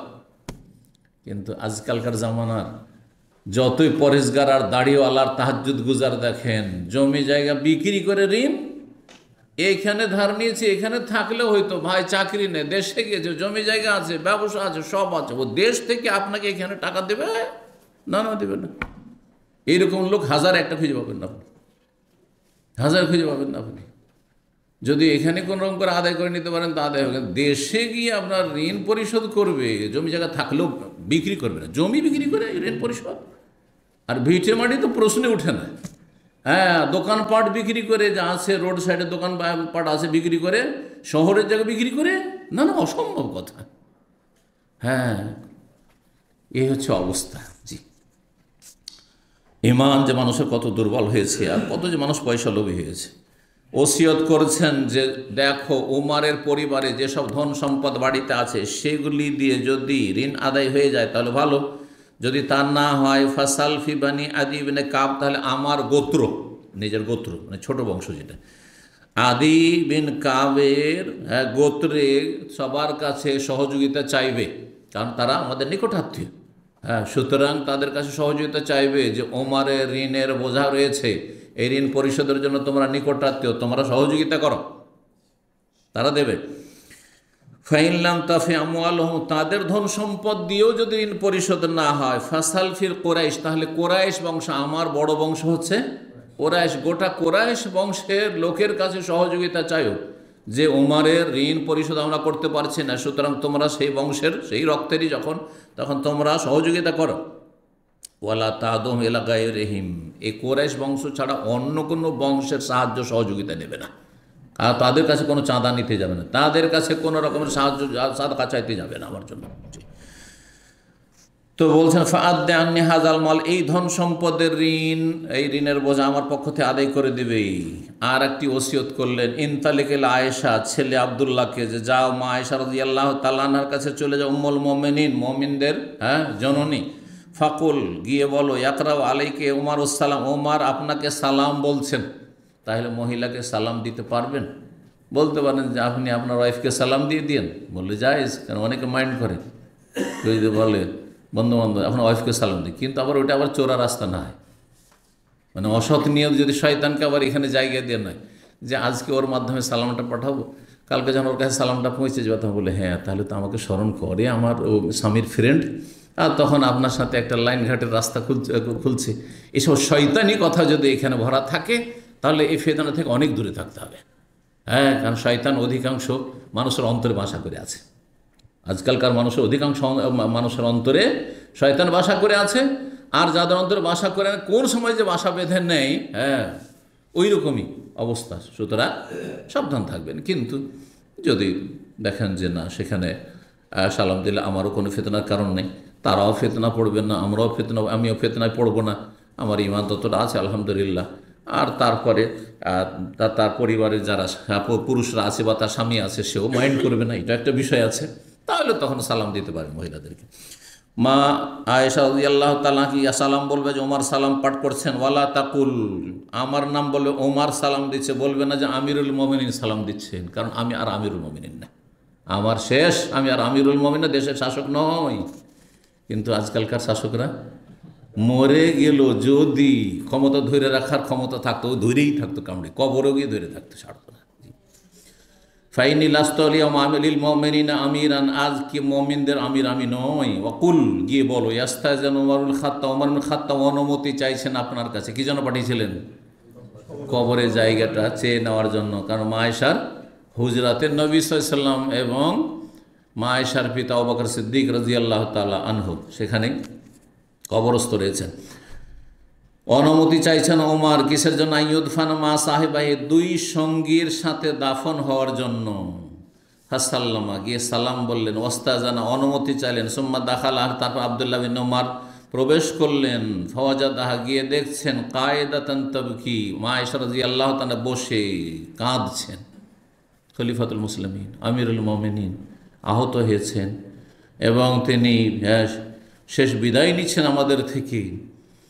তার দ্বারা যে খেদমত হয়েছে ইসলামের ইতিহাসে কোনো শাসক দ্বারা এরকম খেদমত হয়নি। তার দ্বারা ইসলাম যে শক্তিশালী হয়েছে, মুসলিম জাতি যে সুখী হয়েছে দিন দুনিয়ার ক্ষেত্রে, তা ইসলামের ইতিহাসে 1400 বছর ইতিহাসে হয়নি। এটা স্বীকার করার কোনো মানে অস্বীকার করার কোনো সুযোগ নেই, যে স্বীকার একজন কাফেরও করতে বাধ্য। জি, তো দেখছেন যে তিনি কাঁদছেন। ফাকালে ইয়াকরাউ আলাইকুম ওমর ইবনুল খাত্তাব আসসালাম, ওমর বিন খাত্তাব আপনাকে সালাম বলছেন আর অনুমতি চাইছেন তার দুই সঙ্গীর সাথে দাফন হতে। ফাকালা, তখন মা আয়েশা বললেন, কুনতু উরিদু লিনাফসি, আমি তো মনে মনে আমার নিজের জন্য ইচ্ছা রেখেছিলাম, নিজের জন্য ইচ্ছা করেছিলেন যে আমি সেখানে দাফন হব, আমার আব্বা আছে, আমার স্বামী আছে সেখানে, কিন্তু ওয়ালা উসিরান্নাহু বিহিল ইয়াউম আলা নাফসি, তবে আমার ওপর তাকে প্রাধান্য দেব, যখন তিনি অনুমতি চেয়েই ফেলেছেন আমি নিজে অন্য কোথাও দাফন হব, কিন্তু আমার জায়গা তাকে দিয়ে দেবো আজকে। ফালাম্মা আকবালা, যখন ফিরে আসলেন সেখান থেকে অনুমতি নিয়ে, কে? আবদুল্লাহ বাবার কাছে। কিলা, তখন লোকেরা তার আশেপাশে যারা আছে আপনজন বলতে লাগলো, হাজা আবদুল্লাহ বিন উমর কাদ জা, এই আবদুল্লাহ বিন উমর মা আয়েশার কাছ থেকে ফিরে এসছে, কি যে খবর নিয়ে আসলো। কালা, শুনে তিনি মনের খুশিতে, যে আশা করি অনুমতি পেয়ে গেছি আমি, তিনি বলছেন, উঠতে পারছেন না, ইরফাউনি, আমাকে বিছানাতে উঠিয়ে বসাও, আমাকে একটু আমাকে বসাও, ঠেস দিয়ে। আসনাদাহু রাজুলুন ইলাইহি, জনৈক ব্যক্তি তাকে একটু ঠেস দিয়ে বা হেলান দিয়ে কি করলেন? বসালেন। ফাকাল, বলছেন ছেলে, মালাদাইক, তুমি কি খবর নিয়ে আসলে বলো। কালা আল্লাযী তুহিব্বু ইয়া আমিরুল মুমিনিন, হে আমিরুল মুমিনিন আব্বা, আপনি যেটা চাইছিলেন সেটাই হয়েছে, আপনি অনুমতি পেয়ে গেছেন। জি আলহামদুলিল্লাহ। আজেনা, তিনি অনুমতি দিয়েছেন। কাল আলহামদুলিল্লাহ, আল্লাহ শুকরিয়া আদায় করলেন, আলহামদুলিল্লাহ। মা কানা শাইউন আহাম্মা ইলাইয়া মিন যালিক, এর চাইতে গুরুত্বপূর্ণ বিষয়, চিন্তার বিষয় আমার আর কিছু ছিল না। এটা আমার চিন্তার বিষয় ছিল যে রাসূলুল্লাহ সাল্লাল্লাহু আলাইহি ওয়াসাল্লামের পাশে আর আমার সঙ্গে আবু বকরের পাশে আমি জায়গা পাই কিনা। ফাইজা আনা কাযাইতু, কিন্তু শোনো, আমি যখন দুনিয়া থেকে বিদায় নেব, এখন ইন্তেকাল হয়নি, ওসিয়ত করছেন। কাযাইতু মানে চূড়ান্ত ফয়সালা হয়ে যাবে আমার মৃত্যুর, যে আমার ইন্তেকাল হয়ে যাবে, মৃত্যু হয়ে যাবে। ফাহমেলুনি, তখন আমার মৃতদেহ লাশটিকে উঠিয়ে নিয়ে গিয়ে তার হুজরার কাছে যেও। কোথায়? আয়েশা রাদিয়াল্লাহু তাআলা আনহার কক্ষের কাছে যেও। সুম্মা সাল্লেম, তারপরে গিয়ে সালাম বলবে। ফাকুল, আর গিয়ে বলবে, ইয়াস্তাজান ওমর বিন খাত্তাব, এখন আবার ওমর বিন খাত্তাব অনুমতি চাইছেন, আমার মারা যাওয়ার পরে আরেকবার অনুমতি নিয়ে। কারণ হতে পারে যে আমি এখন বেঁচে আছি, চক্ষুর লজ্জাতে একটা কথা বলে দিয়েছেন, আর পরে হয়তো তিনি এটার উপর অসন্তোষ বা সন্তুষ্ট না, তিনি হয়তো এটা মন থেকে চান না, বা কোনো একটা ভয়ভীতিও কাজ করছে, এখনও বেঁচে আছে, কি জানি যদি সুস্থ হয়ে যায় এটা খলিফাকে অসন্তুষ্ট করবে ইত্যাদি। থাকতে পারে না দুনিয়া। মানুষ যখন, মানুষের দোষ দুশ্মন কখন থাকে? যখন মানুষ বেঁচে থাকে। মানুষ মারা যাওয়ার পরে দুশ্মনগুলো দোস্ত হয়ে, দুশ্মনেরা আর দুশ্মনী করে লাভটা কি? আর হিংসা করবে? মানুষ মারা যাওয়ার পরে হিংসা করবে না, হিংসা করে লাভটা কি? আর দুনিয়ার স্বার্থ শেষ। তো বলছেন যে আবার গিয়ে অনুমতি চায়। ফাইন আজেনাতলি, তারপর যদি তিনি অনুমতি দেন, ফাদ খেলুন, তখন আমার মৃতদেহ লাশকে ঘরের মধ্যে প্রবেশ করায়।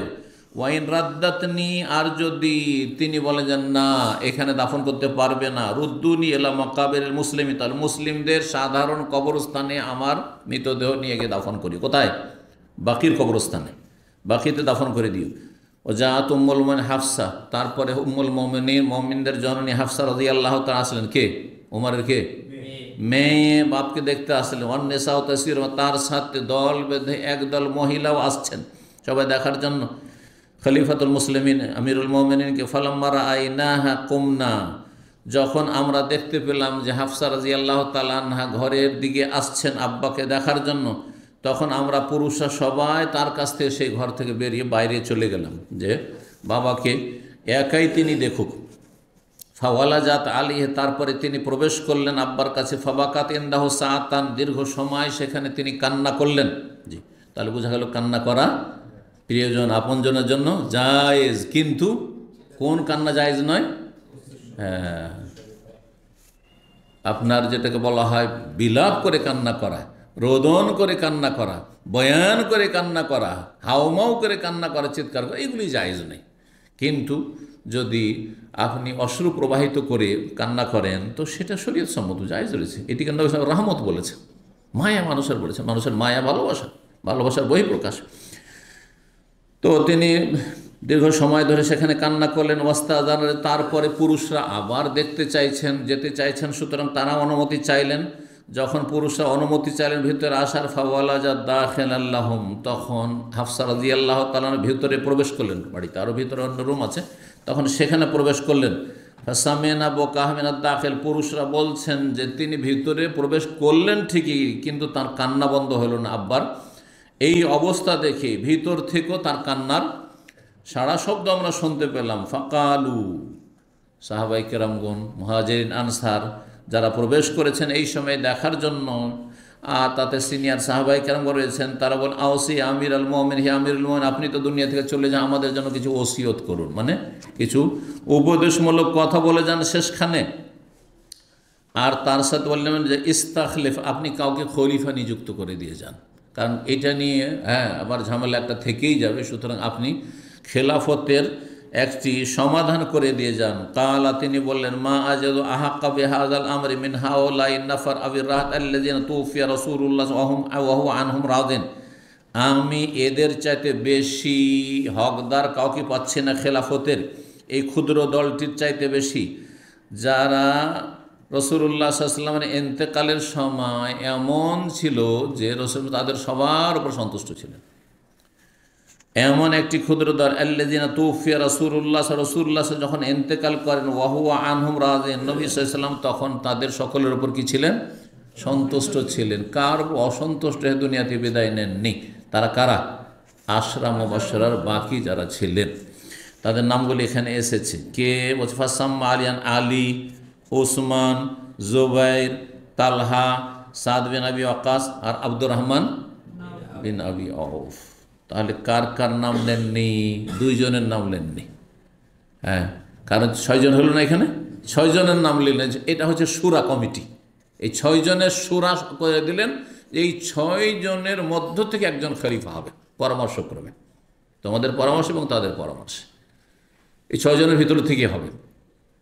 আর তাহলে বাদ পড়লো কে? তাহলে আরও 10 জন মধ্যে 4 জন থাকে। তাও আবু বকর তো দুনিয়া থেকে চলে গেছেন, আর উমর তো যাওয়ার পথেই যাচ্ছেন, তো 2 জন, 8 জন হয়ে গেল।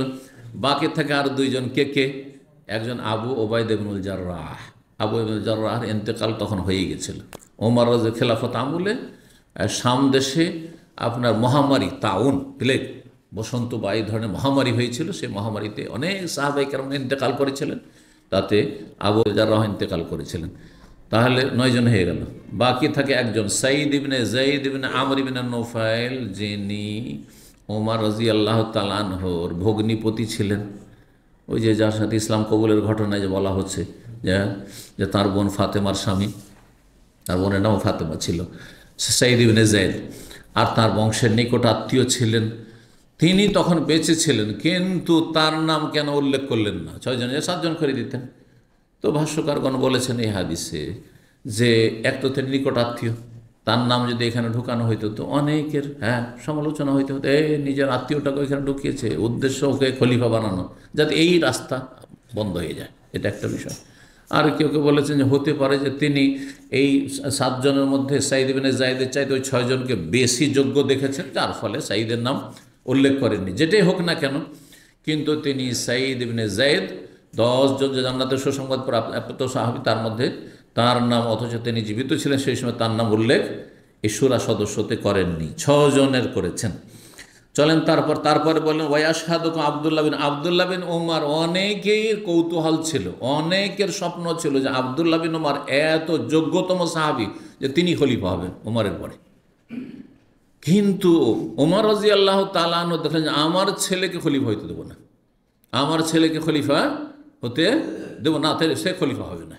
যার ফলে তিনি বললেন যে দেখো, তোমাদের এই 6 জনের মাঝে যদি মতবিরোধ হয়, তাহলে সেখানে পরামর্শ দেওয়ার জন্য তোমাদের সাথে উপস্থিত থাকবেন পরামর্শদাতা হিসেবে আব্দুল্লাহ বিন ওমর। ওয়াশহাদুকুম মানে তোমাদের সাথে উপস্থিত থাকবেন, শাহেদে আশহাদু মানে হাজির হওয়া, শাহেদে আশহাদু মানে সাক্ষী দেওয়া, দুটোই অর্থ হয়। উপস্থিত থাকবেন আব্দুল্লাহ বিন ওমর, কিন্তু ওয়ালাইসা লাহু মিনাল আমরি শাইউন, খেলাফতের বিষয়ে তার কোনো অধিকার নেই, খলিফা হওয়ার সে অধিকার রাখে না, তাকে খলিফা বানাবে না। কিন্তু তাকে রাখলাম কেন বা রাখলেন কেন তিনি? যে তোমাদের পরামর্শে আব্দুল্লাহ বিন ওমর আমার ছেলে থাকবে, কাহাইয়াতে তাজিয়াত, তার সান্ত্বনামূলক, তারও একটা সান্ত্বনা হইল যে আমার যোগ্যতার একটা মূল্যায়ন হলো।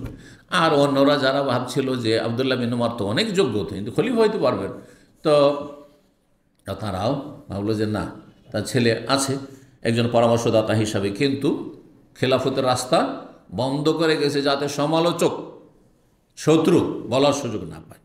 এই জন্য সবসময় শত্রু থেকে সতর্ক সাবধান থাকতে হয়। এমন কোনো সুযোগ যারাই দিয়েছে তারাই কিন্তু সমালোচনার পাত্র হয়েছে। জি, তারপরে দেখেন না শিয়া ইসলামের দুশ্মন, সাহাবের দুশ্মনরা কি বলছে, নাউযুবিল্লাহ। শুধু আবু বকর ওমরকে বেঈমান বলছেন, নাউজুবিল্লাহ, কাফের তারা, নাউজুবিল্লাহ, মুসলমানই না তাদের কাছে। এই হচ্ছে শিয়াদের ইসলাম। আর এ হচ্ছে আমাদের বাংলাদেশের এক শ্রেণীর শিয়াপন্থীদের অবস্থা, যা তারা শিয়াদের দোস্ত, সাহাবায়ে কেরামদের শত্রুদেরও দোস্ত। তো সাহাবায়ে কেরামদের শত্রুদের দুশমনের দোস্ত কে হইতে পারে চিন্তা করে দেখি। এদের দ্বারা ইসলামের কাজ হবে? এরা ইসলামের দোহাই দিয়ে ক্ষমতায় যেতে চায় শুধু। জি, এদের থেকে সতর্ক সাবধান। কারণ যারা দুনিয়ার পেটের জন্য নেতৃত্ব দিচ্ছে তাদেরকে চিনছে যে এরা পেটের জন্য রাজনীতি করছে, কিন্তু এরা ধর্মকে ব্যবহার করে তারা পেট পূজা করতে চাইছে, নেতৃত্বে যেতে চাইছে। সুতরাং এদের অনিষ্ট আরও বেশি। আল্লাহ বুঝার তৌফিক দান করুন, এবং এদেরকে আল্লাহ যেন কখনো শক্তিশালী না করে। কারণ এরা ধর্মের নামে মানুষকে গুমরাহ করেছে, যেটা ধর্ম নয় সেটাকে ধর্ম বলে আখ্যায়িত করছে। তো বলছেন ফাইন আসাবাতিল ইমরাতু সাদান, তারপরে ওমর বললেন যে দেখো সাদ বিন আবি ওয়াক্কাস এদের মধ্যে খুব যোগ্য, যদি খেলাফত সাদ পেয়ে যায় পরামর্শক্রমে ফাহুয়া যাকা, তাহলে ভালোই, সাদ বিন আবি ওয়াক্কাস খলিফা হলেন। ওয়াইল্লা, যদি সে না হয় বা তার ভাগ্যে না আসে, ফালিয়াস্তাইন বেহি আইয়ুকুমা উম্বেরা, যে কেউ তোমাদের আমির মানে খলিফা হোক না কেন, সাদ বিন আবি ওয়াক্কাস বড়ই যোগ্য ব্যক্তি, তাকে তোমরা উপেক্ষা করবে না, তার পরামর্শ সবসময় নেবে, তার পরামর্শ নিয়ে দেশ পরিচালনা করবে, কারণ তিনি বড়ই যোগ্য ব্যক্তি।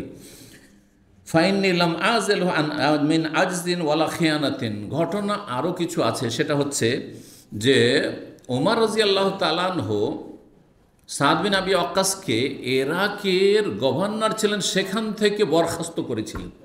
তো কাউকে যদি খলিফা বরখাস্ত করে থাকেন তো অনেকে ভাবতে পারে যে নিশ্চয়ই তার মধ্যে কোনো দোষ আছে, সেই জন্য হয়তো বরখাস্ত করেছেন। তো যখন তাকে একটা অঞ্চলের গভর্নর পোস্ট থেকে বরখাস্ত করা হয়েছে, সে কী করে খলিফা হতে পারে? হতে পারে না, পারে না। যে ওমর যাকে বরখাস্ত করেছেন সে আবার কী করে খলিফা হইতে পারে? সেই জন্য এই সংশয় নিরসনের উদ্দেশ্যে তিনি বললেন যে দেখো, সাদকে যে আমি বরখাস্ত করেছি, লাম আজেলহু মিন আজদিন, সে অপারগ এই জন্য নয়, ওয়ালা খেয়ানাতিন, আর সে অবিশ্বস্ত, যে বিশ্বস্ত নয় সেই জন্য তাকে অপসারণ করেছি বা তাকে বরখাস্ত করি, এটাও নয়, বরং তাতে সেটা একটা কৌশল ছিল। কারণ অনেক সময় অনেক ওপরে মানুষ উঠে গেলে, আর তারপরে এটি একটি কৌশল যে ওখানে যদি থেকে যায় তাহলে বিভিন্ন ক্ষতির দিক আছে। সবসময় স্থায়ীভাবে কেউ যদি দীর্ঘদিন ক্ষমতা থেকে যায়, ওদের কী ক্ষতি আছে? আমার ছাড়া আর কেউ দেশ চালাতে পারবে না, ওর মধ্যে একটা আত্মহংকার চলে আসতে পারে। হয় না, হয় না? যেই দলটির 5 বছর নয় 10 বছর 15 বছর চালিয়েছে, ওরা ভাবছে আমাদের ছাড়া দেশটিকে আর কেউ দেশ চালাতে পারে, বলছে না, বলছে না? এটা কোত্থেকে আসলো? ওই যে দীর্ঘ সময় থেকেছে সেই জন্য। তো এই ধারণা যেন না হয়, বা আমার ছাড়া এই ইরাক বিজয় হতো না, কারণ ইরাক বিজয় হয়েছে সাদ বিন আবি ওয়াক্কাস রাদিয়াল্লাহু আনহুর মাধ্যমে। তো তার মধ্যে এটাও যেন না কাজ করে, কারণ অন্যরাও কাজ করুক আর অন্যরা তাদের যোগ্যতা দেখা, প্রতিভা দেখা। জি, এই সমস্ত হেকমতের কারণে তিনি তাকে কি করেছিলেন? বরখাস্ত করেছিলেন।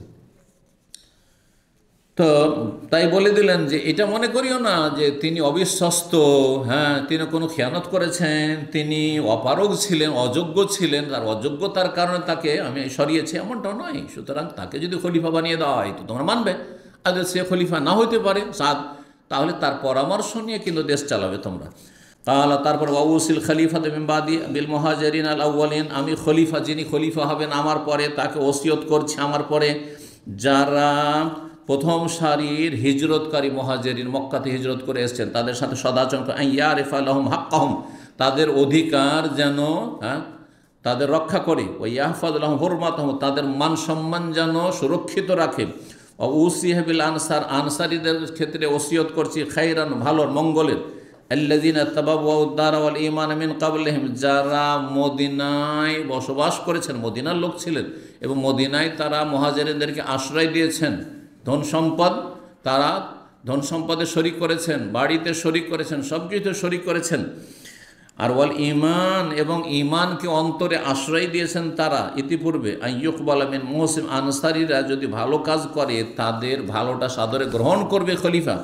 ওয়াইয়ুফান মুসিম, যদি কেউ খারাপ আচরণও করে, অপরাধ করে, তাহলে তাদেরকে ক্ষমার দৃষ্টিতে দেখবে, এই নয় যে কঠোর করবে। কারণ আনসারীদের ইসলামের খেদমতে বড় ভূমিকা আছে, অধিকাংশ জেহাদের ময়দানে আনসারীর বেশি শহীদ হয়েছে, আনসারীদের শহীদদের সংখ্যা বেশি, শুধু তাদের রক্তের কোরবানি আছে ইসলামের খেদমতে। ওসিয়ে বে আহলিল আমসারে খায়রান, খলিফাকে আমি ওসিয়ত করছি দেশবাসী আহলুল আমসার বিভিন্ন শহরের অধিবাসী যারা দেশবাসী তাদের সাথে যেন সদাচরণ করা হয়। যারা বাইরের মুহাজিরিন না আনসার না, পরে ইসলাম কবুল করেছে, অন্য অন্য শহরে বসবাস করে, তাদের সাথে যেন ভালো আচরণ করা। ফাইন্নাহু রিদুল ইসলাম, কারণ তারা ইসলামের সাহায্যকারী, ইসলামের সমর্থক সাহায্যকারী। অজবাতুল মাল, এবং সম্পদের যোগানদাতা। বিভিন্ন শহরে যারা রয়েছে সেখান থেকে যারা বিভিন্ন আয় ইনকাম সোর্স রয়েছে, সেখানে আয় ইনকাম সোর্স বাইতুল মালের একটা হচ্ছে জাকাত, জাকাত আসছে। তারপরে জিহাদ ফি সাবিল, তার মধ্যে গনিমাত আর ফাইল ধন সম্পদ আসছে। তারপর সে এলাকায় যে অমুসলিম রয়েছে সেখান থেকে জিজিয়া আসছে এবং খারাজ, সেখান থেকে করের সম্পদ আসছে। তো বিভিন্ন শহর থেকে যেহেতু তারা অর্থের যোগান দিচ্ছে, শুধু তাদের সাথেও ভালো আচরণ। এটা মনে করলে হবে না তারা মদিনার বাইরে, তারা মরুভূমিতে থাকে, তারা ইরাকে বাস করে, তারা মিশরে বাস করে, তারা ওই সিরিয়াতে বাস করে, সামদেশে বাস করে, সুতরাং তাদের কোনো মূল্যায়ন নেই, এমনটা যেন না হয়। সবার সাথে ভালো আচরণ করবে। হ্যাঁ, আজকালকার দেশগুলিতে কী হয়, রাজধানীর আশেপাশে যেসব উন্নত এলাকা অথবা যেখানে বড় নেতার বাড়ি, সেই এলাকাকে একেবারে জমজমাট করে দিয়েছে।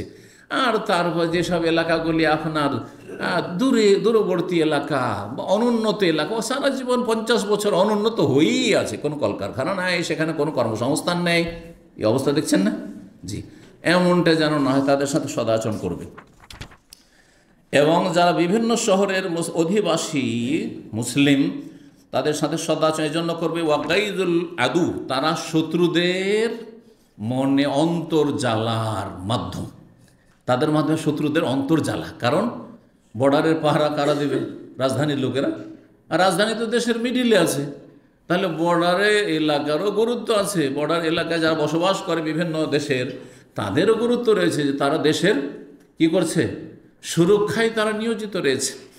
ওয়াল্লা ইউখাযা মিনহুম ইল্লা ফাযলাহুম, এবং তাদের থেকে তাদের খরচা বাদ দিয়ে অতিরিক্ত ধন সম্পদ যেটা থাকবে সেখান থেকে যেন জাকাত না হয়। এমন নয় যে প্রথমখানে গিয়ে তাদের খাওয়া দাওয়ারও দিলেন, আগে এই জাকাত দাও, এত টাকা দাও, এমনটা যেন জুলম অত্যাচার না করা হয়। এবং আনরেজাহুম, তাদের সন্তুষ্টির ভিত্তিতে, যতটা তারা সন্তুষ্ট চিত্তে দিচ্ছে যে হ্যাঁ এত টাকা পয়সা আমাদের কাছে আছে, এতটা আমাদের ফসল হয়েছে, যতটা বলবে তারা সন্তুষ্ট হয়ে, তাতে তোমরা জাকাত নেবে, জবরদস্তি করবেন। বা ওসিয়ে বিল আরাবে খায়রান, সকল স্তরের মানুষ সম্পর্কে ওসিয়ত করছেন দেশবাসী। বলছেন যে যারা পল্লীবাসী, আরাব বেদুইন, যারা যাযাবরের জীবনযাপন করে মরুভূমিতে, হ্যাঁ, ছাগলের পাল নিয়ে, তারপর উটের পাল নিয়ে, এইসব নিয়ে যারা বসবাস করে, তাদের সাথেও তোমরা ভালো আচরণ করবে। খলিফাকে তিনি উপদেশ দিচ্ছেন, যিনি আগামী খলিফা হতে যাচ্ছেন আগামী দিনের। ফাইন্নাহু আসলুল আরব, কারণ এই বেদুইনরা হচ্ছে আরবের ভিত্তি, আরব জাতির আসল ভিত হচ্ছে কি, যে তারা বেদুইন ছিল প্রাচীন যুগ থেকে। ও মাদ্দাতুল ইসলাম, এবং তারা ইসলামের মূল শক্তি, ইসলামের আসল শক্তি হচ্ছে আসল এই জাতি যারা আরব দেশের মানুষ।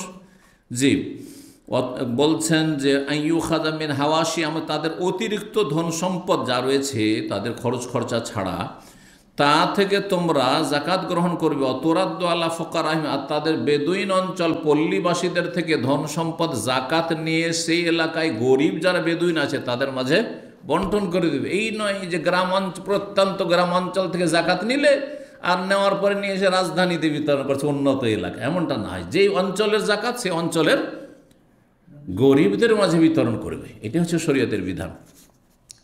বলছেন তারপরে ওয়াউসিয়া জিম্মাতিল্লাহ, জিম্মাতে রাসূলিল্লাহ, আর খলিফাকে আমি ওসিয়ত করছি, যিনি আগামী দিনের খলিফা হচ্ছেন, যে আল্লাহর জিম্মার কথা, আল্লাহর দায়িত্বের কথা মনে রাখবে এবং রাসূলুল্লাহ সাল্লাল্লাহু আলাইহি ওয়াসাল্লামের জিম্মার কথা, দায়িত্বের কথা মনে রাখবে। সেটা অমুসলিমদের ক্ষেত্রে, যে আল্লাহ যাদেরকে নিরাপত্তা দিয়েছেন, যে তারা বসত্ব স্বীকার করে জিজিয়া দিয়ে দেশে যখন নিরাপত্তার সাথে বসবাস করছে, তো সুতরাং তাদের ন্যায্য অধিকার দিবে। অমুসলিমদের সাথে যেন অবিচার অত্যাচার না করা হয়। এবং রাসূলুল্লাহ সাল্লাল্লাহু আলাইহি ওয়াসাল্লাম যদি কাউকে নিরাপত্তা দিয়ে থাকেন, তাহলে তারা যেন খলিফার কাছে এবং খলিফার দেশের যারা শাসন ক্ষমতা রয়েছে তাদের কাছে যেন নিরাপদ থাকে। আইয়ুফা লাহুম বিআহদিহিম, তাদের সাথে যে চুক্তি রয়েছে সেই চুক্তি যেন পূর্ণ করা হয়। ওয়া ইউকাতাল মিন ওয়ারাইহিম, তাদের ওপর কেউ যদি আক্রমণ করে তো তাদের যেন রক্ষার উদ্দেশ্যে লড়াই করা হয়। সরকার, মুসলিম সরকার লড়াই করবে কাদের জন্য? অমুসলিম দেশে যেসব অমুসলিমরা নিরাপত্তার সাথে রয়েছে তাদের নিরাপত্তার জন্য। যদি তাদের নিরাপত্তার ঝুঁকি থাকে তাহলে দেশে যে অমুসলিম বসবাস করছে, ইসলামের বিধান হচ্ছে তাদের উপর কেউ যদি আক্রমণ করে, হ্যাঁ যদিও মুসলিম হয়, তার বিরুদ্ধে মুসলিম সরকার লড়াই করবে, জি, তাদের নিরাপত্তার জন্য। এ হচ্ছে ওমর রাদিয়াল্লাহু তাআলা আনহুর ওসিয়ত। ওয়ালা ইউকাল্লাফু ইল্লা তাকাতাহুম, তাদেরকে তাদের ক্ষমতার বাইরে যেন দায়িত্ব না দেওয়া হয়, অর্থাৎ তাদের যতটা ক্ষমতা আছে ততটাই তাদের কাছ থেকে নেবে। জিজিয়া এত বেশি নয় পরিমাণ যেটা দেওয়া তাদের কষ্টকর হয়ে যায়। একজন মানুষের ইনকাম কোনো সোর্স নেই, বুড়ো হয়ে গেছে আর ইনকাম করতে পারছে না, তার উপরে জিজিয়া লাগবে না। মহিলা ইনকাম সোর্স নেই, তার মহিলার উপরে জিজিয়া নেই, জি। সেজন্য জিজিয়া, শুধু জিজিয়া কর হচ্ছে মাথা প্রতি, এটা শুধু পুরুষ, সাবালক, নাবালক, একটা নাবালক বাচ্চা তার উপরে কিসে জিজিয়া রয়েছে, জি। তো বলছেন তারপরে যে ফালাম্মা কবিজা, যখন ওমর রাদিয়াল্লাহু তাআলা আনহু ইন্তেকাল করলেন, এখন ইন্তেকাল পর্যন্ত আমরা পৌঁছে গেছি। বলছেন খারাজনা বিহি, তাকে নিয়ে আমরা বেরোলাম, মানে তার মৃতদেহ লাশকে নিয়ে বেরোলাম। ফান্তালাকনা নামশি, নিয়ে চলতে লাগলাম। ফাসাল্লাম আব্দুল্লাহ বিন উমর, আব্দুল্লাহ বিন উমরকে যেমন ওসিয়ত করা ছিল, কি ওসিয়ত করা ছিল? আমার ইন্তেকালের পরে আবার নিয়ে যাবে মা আয়েশার হুজরার কাছে, আবার গিয়ে অনুমতি চাইবে। বলছেন আব্দুল্লাহ গিয়ে সালাম দিলেন আর বলে আস্তাজান উমরুল খাত্তাব, আর আব্বা উমরুল খাত্তাব অনুমতি চাইছেন আপনার কাছে যে যদি আপনি ভিতরে নিয়ে আসতে বলেন তাহলে আমার আব্বার মৃতদেহ নিয়ে আসবো, না হলে নিয়ে আসবো না। কালাত, মা আয়েশা বললেন আদখেলু, ঘরে ঢুকাও, ঘরে নিয়ে আসো, মানে দাফন করার জন্য। উদখেলা, তিনি অন্য রুমে, পাশে আরও ঘর আছে, সেই ঘরে চলে গেলেন, সেই কক্ষে চলে গেলেন এবং বলে যে যেখানে নবী সাল্লাল্লাহু আলাইহি ওয়াসাল্লাম কবর এবং আবু বকরের কবর, সেই ঘরে, যেটা আসল মা আয়েশার হুজরা ছিল নবী সাল্লাল্লাহু আলাইহি ওয়াসাল্লাম জীবদ্দশায়, সেখানে তোমরা প্রবেশ করো তার মৃতদেহ। ভিতরে প্রবেশ করানো হলো। ফাওয়াদিয়া হোনা লেখা মা সাহেব, তারপরে সেখানে তাকে দাফন করার তার দুই সঙ্গীর সাথে। ফাল্লামা ফরিগা মিন দাফানিহি, তার দাফন থেকে যখন কি হইলেন, দাফন সমাপ্ত করলেন, শেষ করলেন। ইজতামা হাওলায়ের রাহাত, তখন এই 6 জন একত্রিত হইলেন, কিসের জন্য? পরামর্শ করার জন্য, খলিফা নির্বাচনের জন্য। ফাকাল আব্দুর রহমান বিন আউফ তাদের একজন ছিলেন, তিনি বললেন ইজ আলু আমরাকুম এলা সালাসা, তোমরা 6 জন থেকে 3 জন নিয়ে আসো। মানে কে কে তোমাদের মধ্যে স্যারেন্ডার করছে? স্যারেন্ডার করা মানে আমি খলিফা হব না, আমারটা অমুককে দিয়ে দিলাম, আমারটা অমুককে দিয়ে দিলাম। এবার বুঝতে পারছেন? তাহলে 6 জন ক্যান্ডিডেট ছিল, কয়জন হয়ে গেল? 3 জনে চলে আসলো, এটা করো, এই প্রস্তাব দিলেন তিনি। তো বলছেন যে এইরকমটা করো। ফাকাল জুবাইর রাদিয়াল্লাহু, জুবাইর বিন আওয়াম, তিনি বললেন কাদ জাআলতু আমরি ইলা আলী, আমার বিষয়টিকে কাকে দিয়ে দিলাম? আলীকে দিয়ে দিলাম।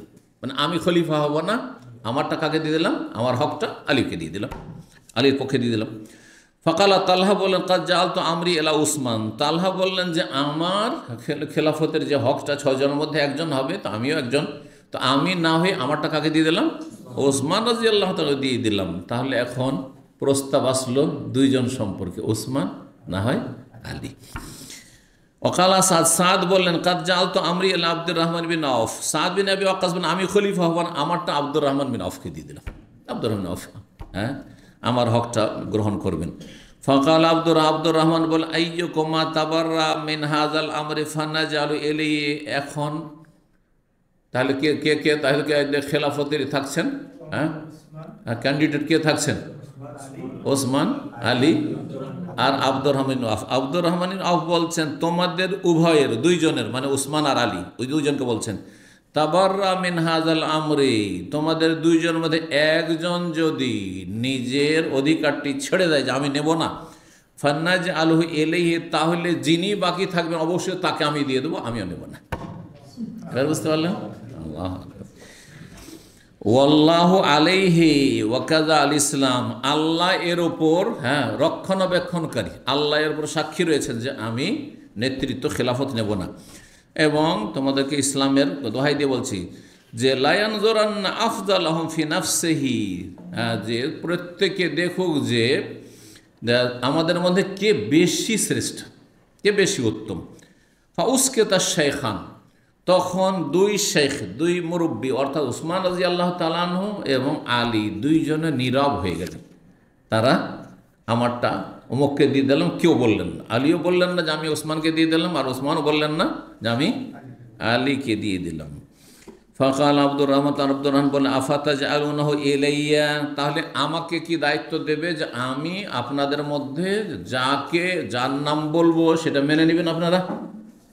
নিজে হবেন না, উনি বলছেন আমি হব না। কিন্তু আপনারা যখন দুজনে নীরব থাকলেন, তার মানে আলী রাদিয়াল্লাহু তাআলা আনহু খলিফা হওয়ার জন্য প্রস্তুত এবং তিনিও যোগ্য, এতে কোনো সন্দেহ নেই। এবং উসমান রাদিয়াল্লাহু তাআলা খলিফা হওয়ার জন্য প্রস্তুত, তিনিও যোগ্য, এতে কোনো সন্দেহ নেই, যোগ্য সবাই। জি, এই জন্য দুইজনের মধ্যে কে বেশি যোগ্য এই নিয়ে আহলে সুন্নাত ইখতিলাফ রয়েছে। একদল আহলে সুন্নাত বলেছেন যে আলী বেশি যোগ্য, আর একদল অধিকাংশ আহলে সুন্নাত বলছেন যে ওসমান বেশি যোগ্য।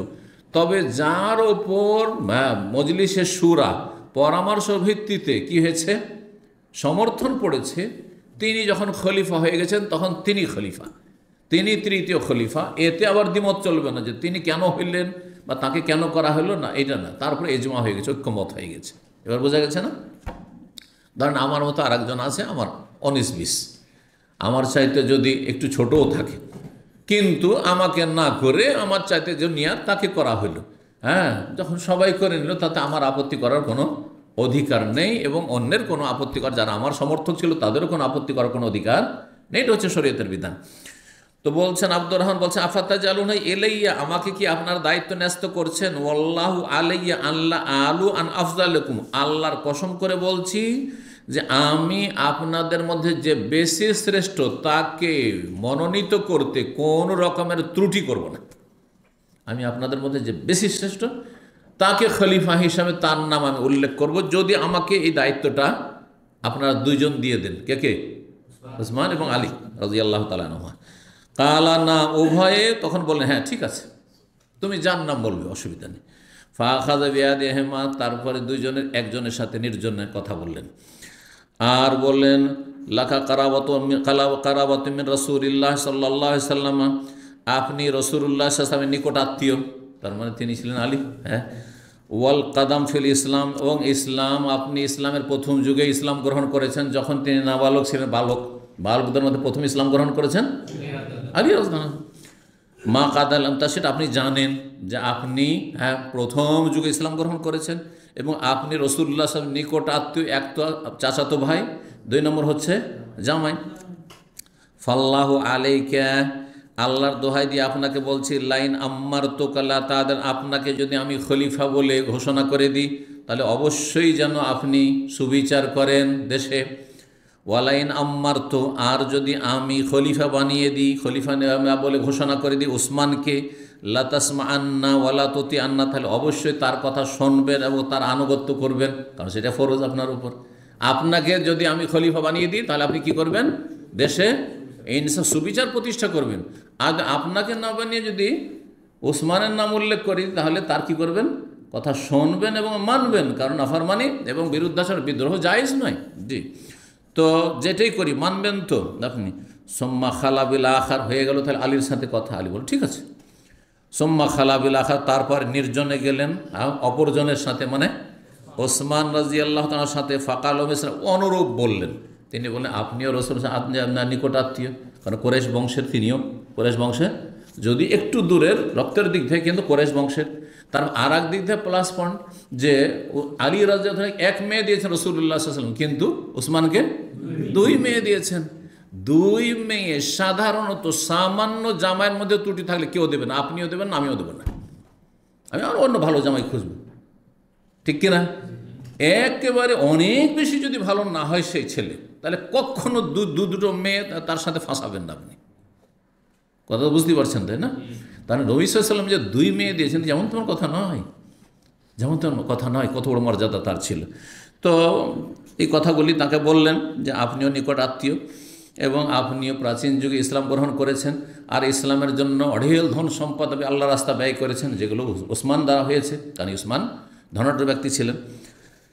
ফালাম্মা আখাদ আল মিসা, তাদের কাছ থেকে যখন ওয়াকাট্ট চুক্তি নিয়ে নিলেন, হ্যাঁ, যে উসমানকেও ওই কথাই বললেন, যদি আপনাকে খলিফা আমি নিযুক্ত করে দিই, ঘোষণা করে দিই, তাহলে আপনি সুবিচার করবেন দেশে, আর যদি আপনাকে না করে অন্য কাউকে করি, আলীকে করি, তাহলে আপনি তার কথা শুনবেন এবং আনুগত্য করবেন, অনুগত থাকবেন, বায়াত করবেন।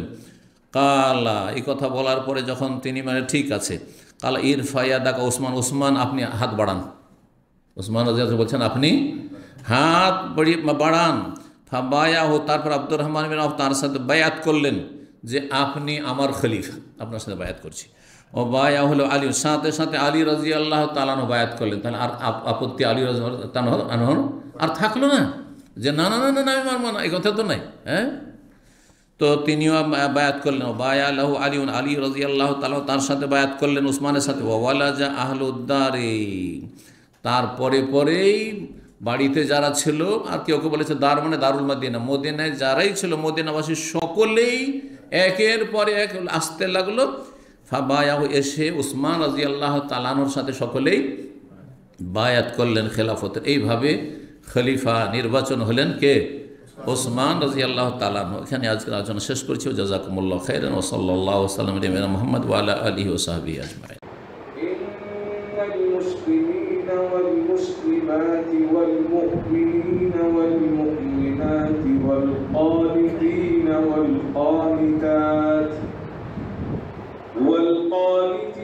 والقانتات والصادقين والصادقات والصابرين والصابرات والخاشعين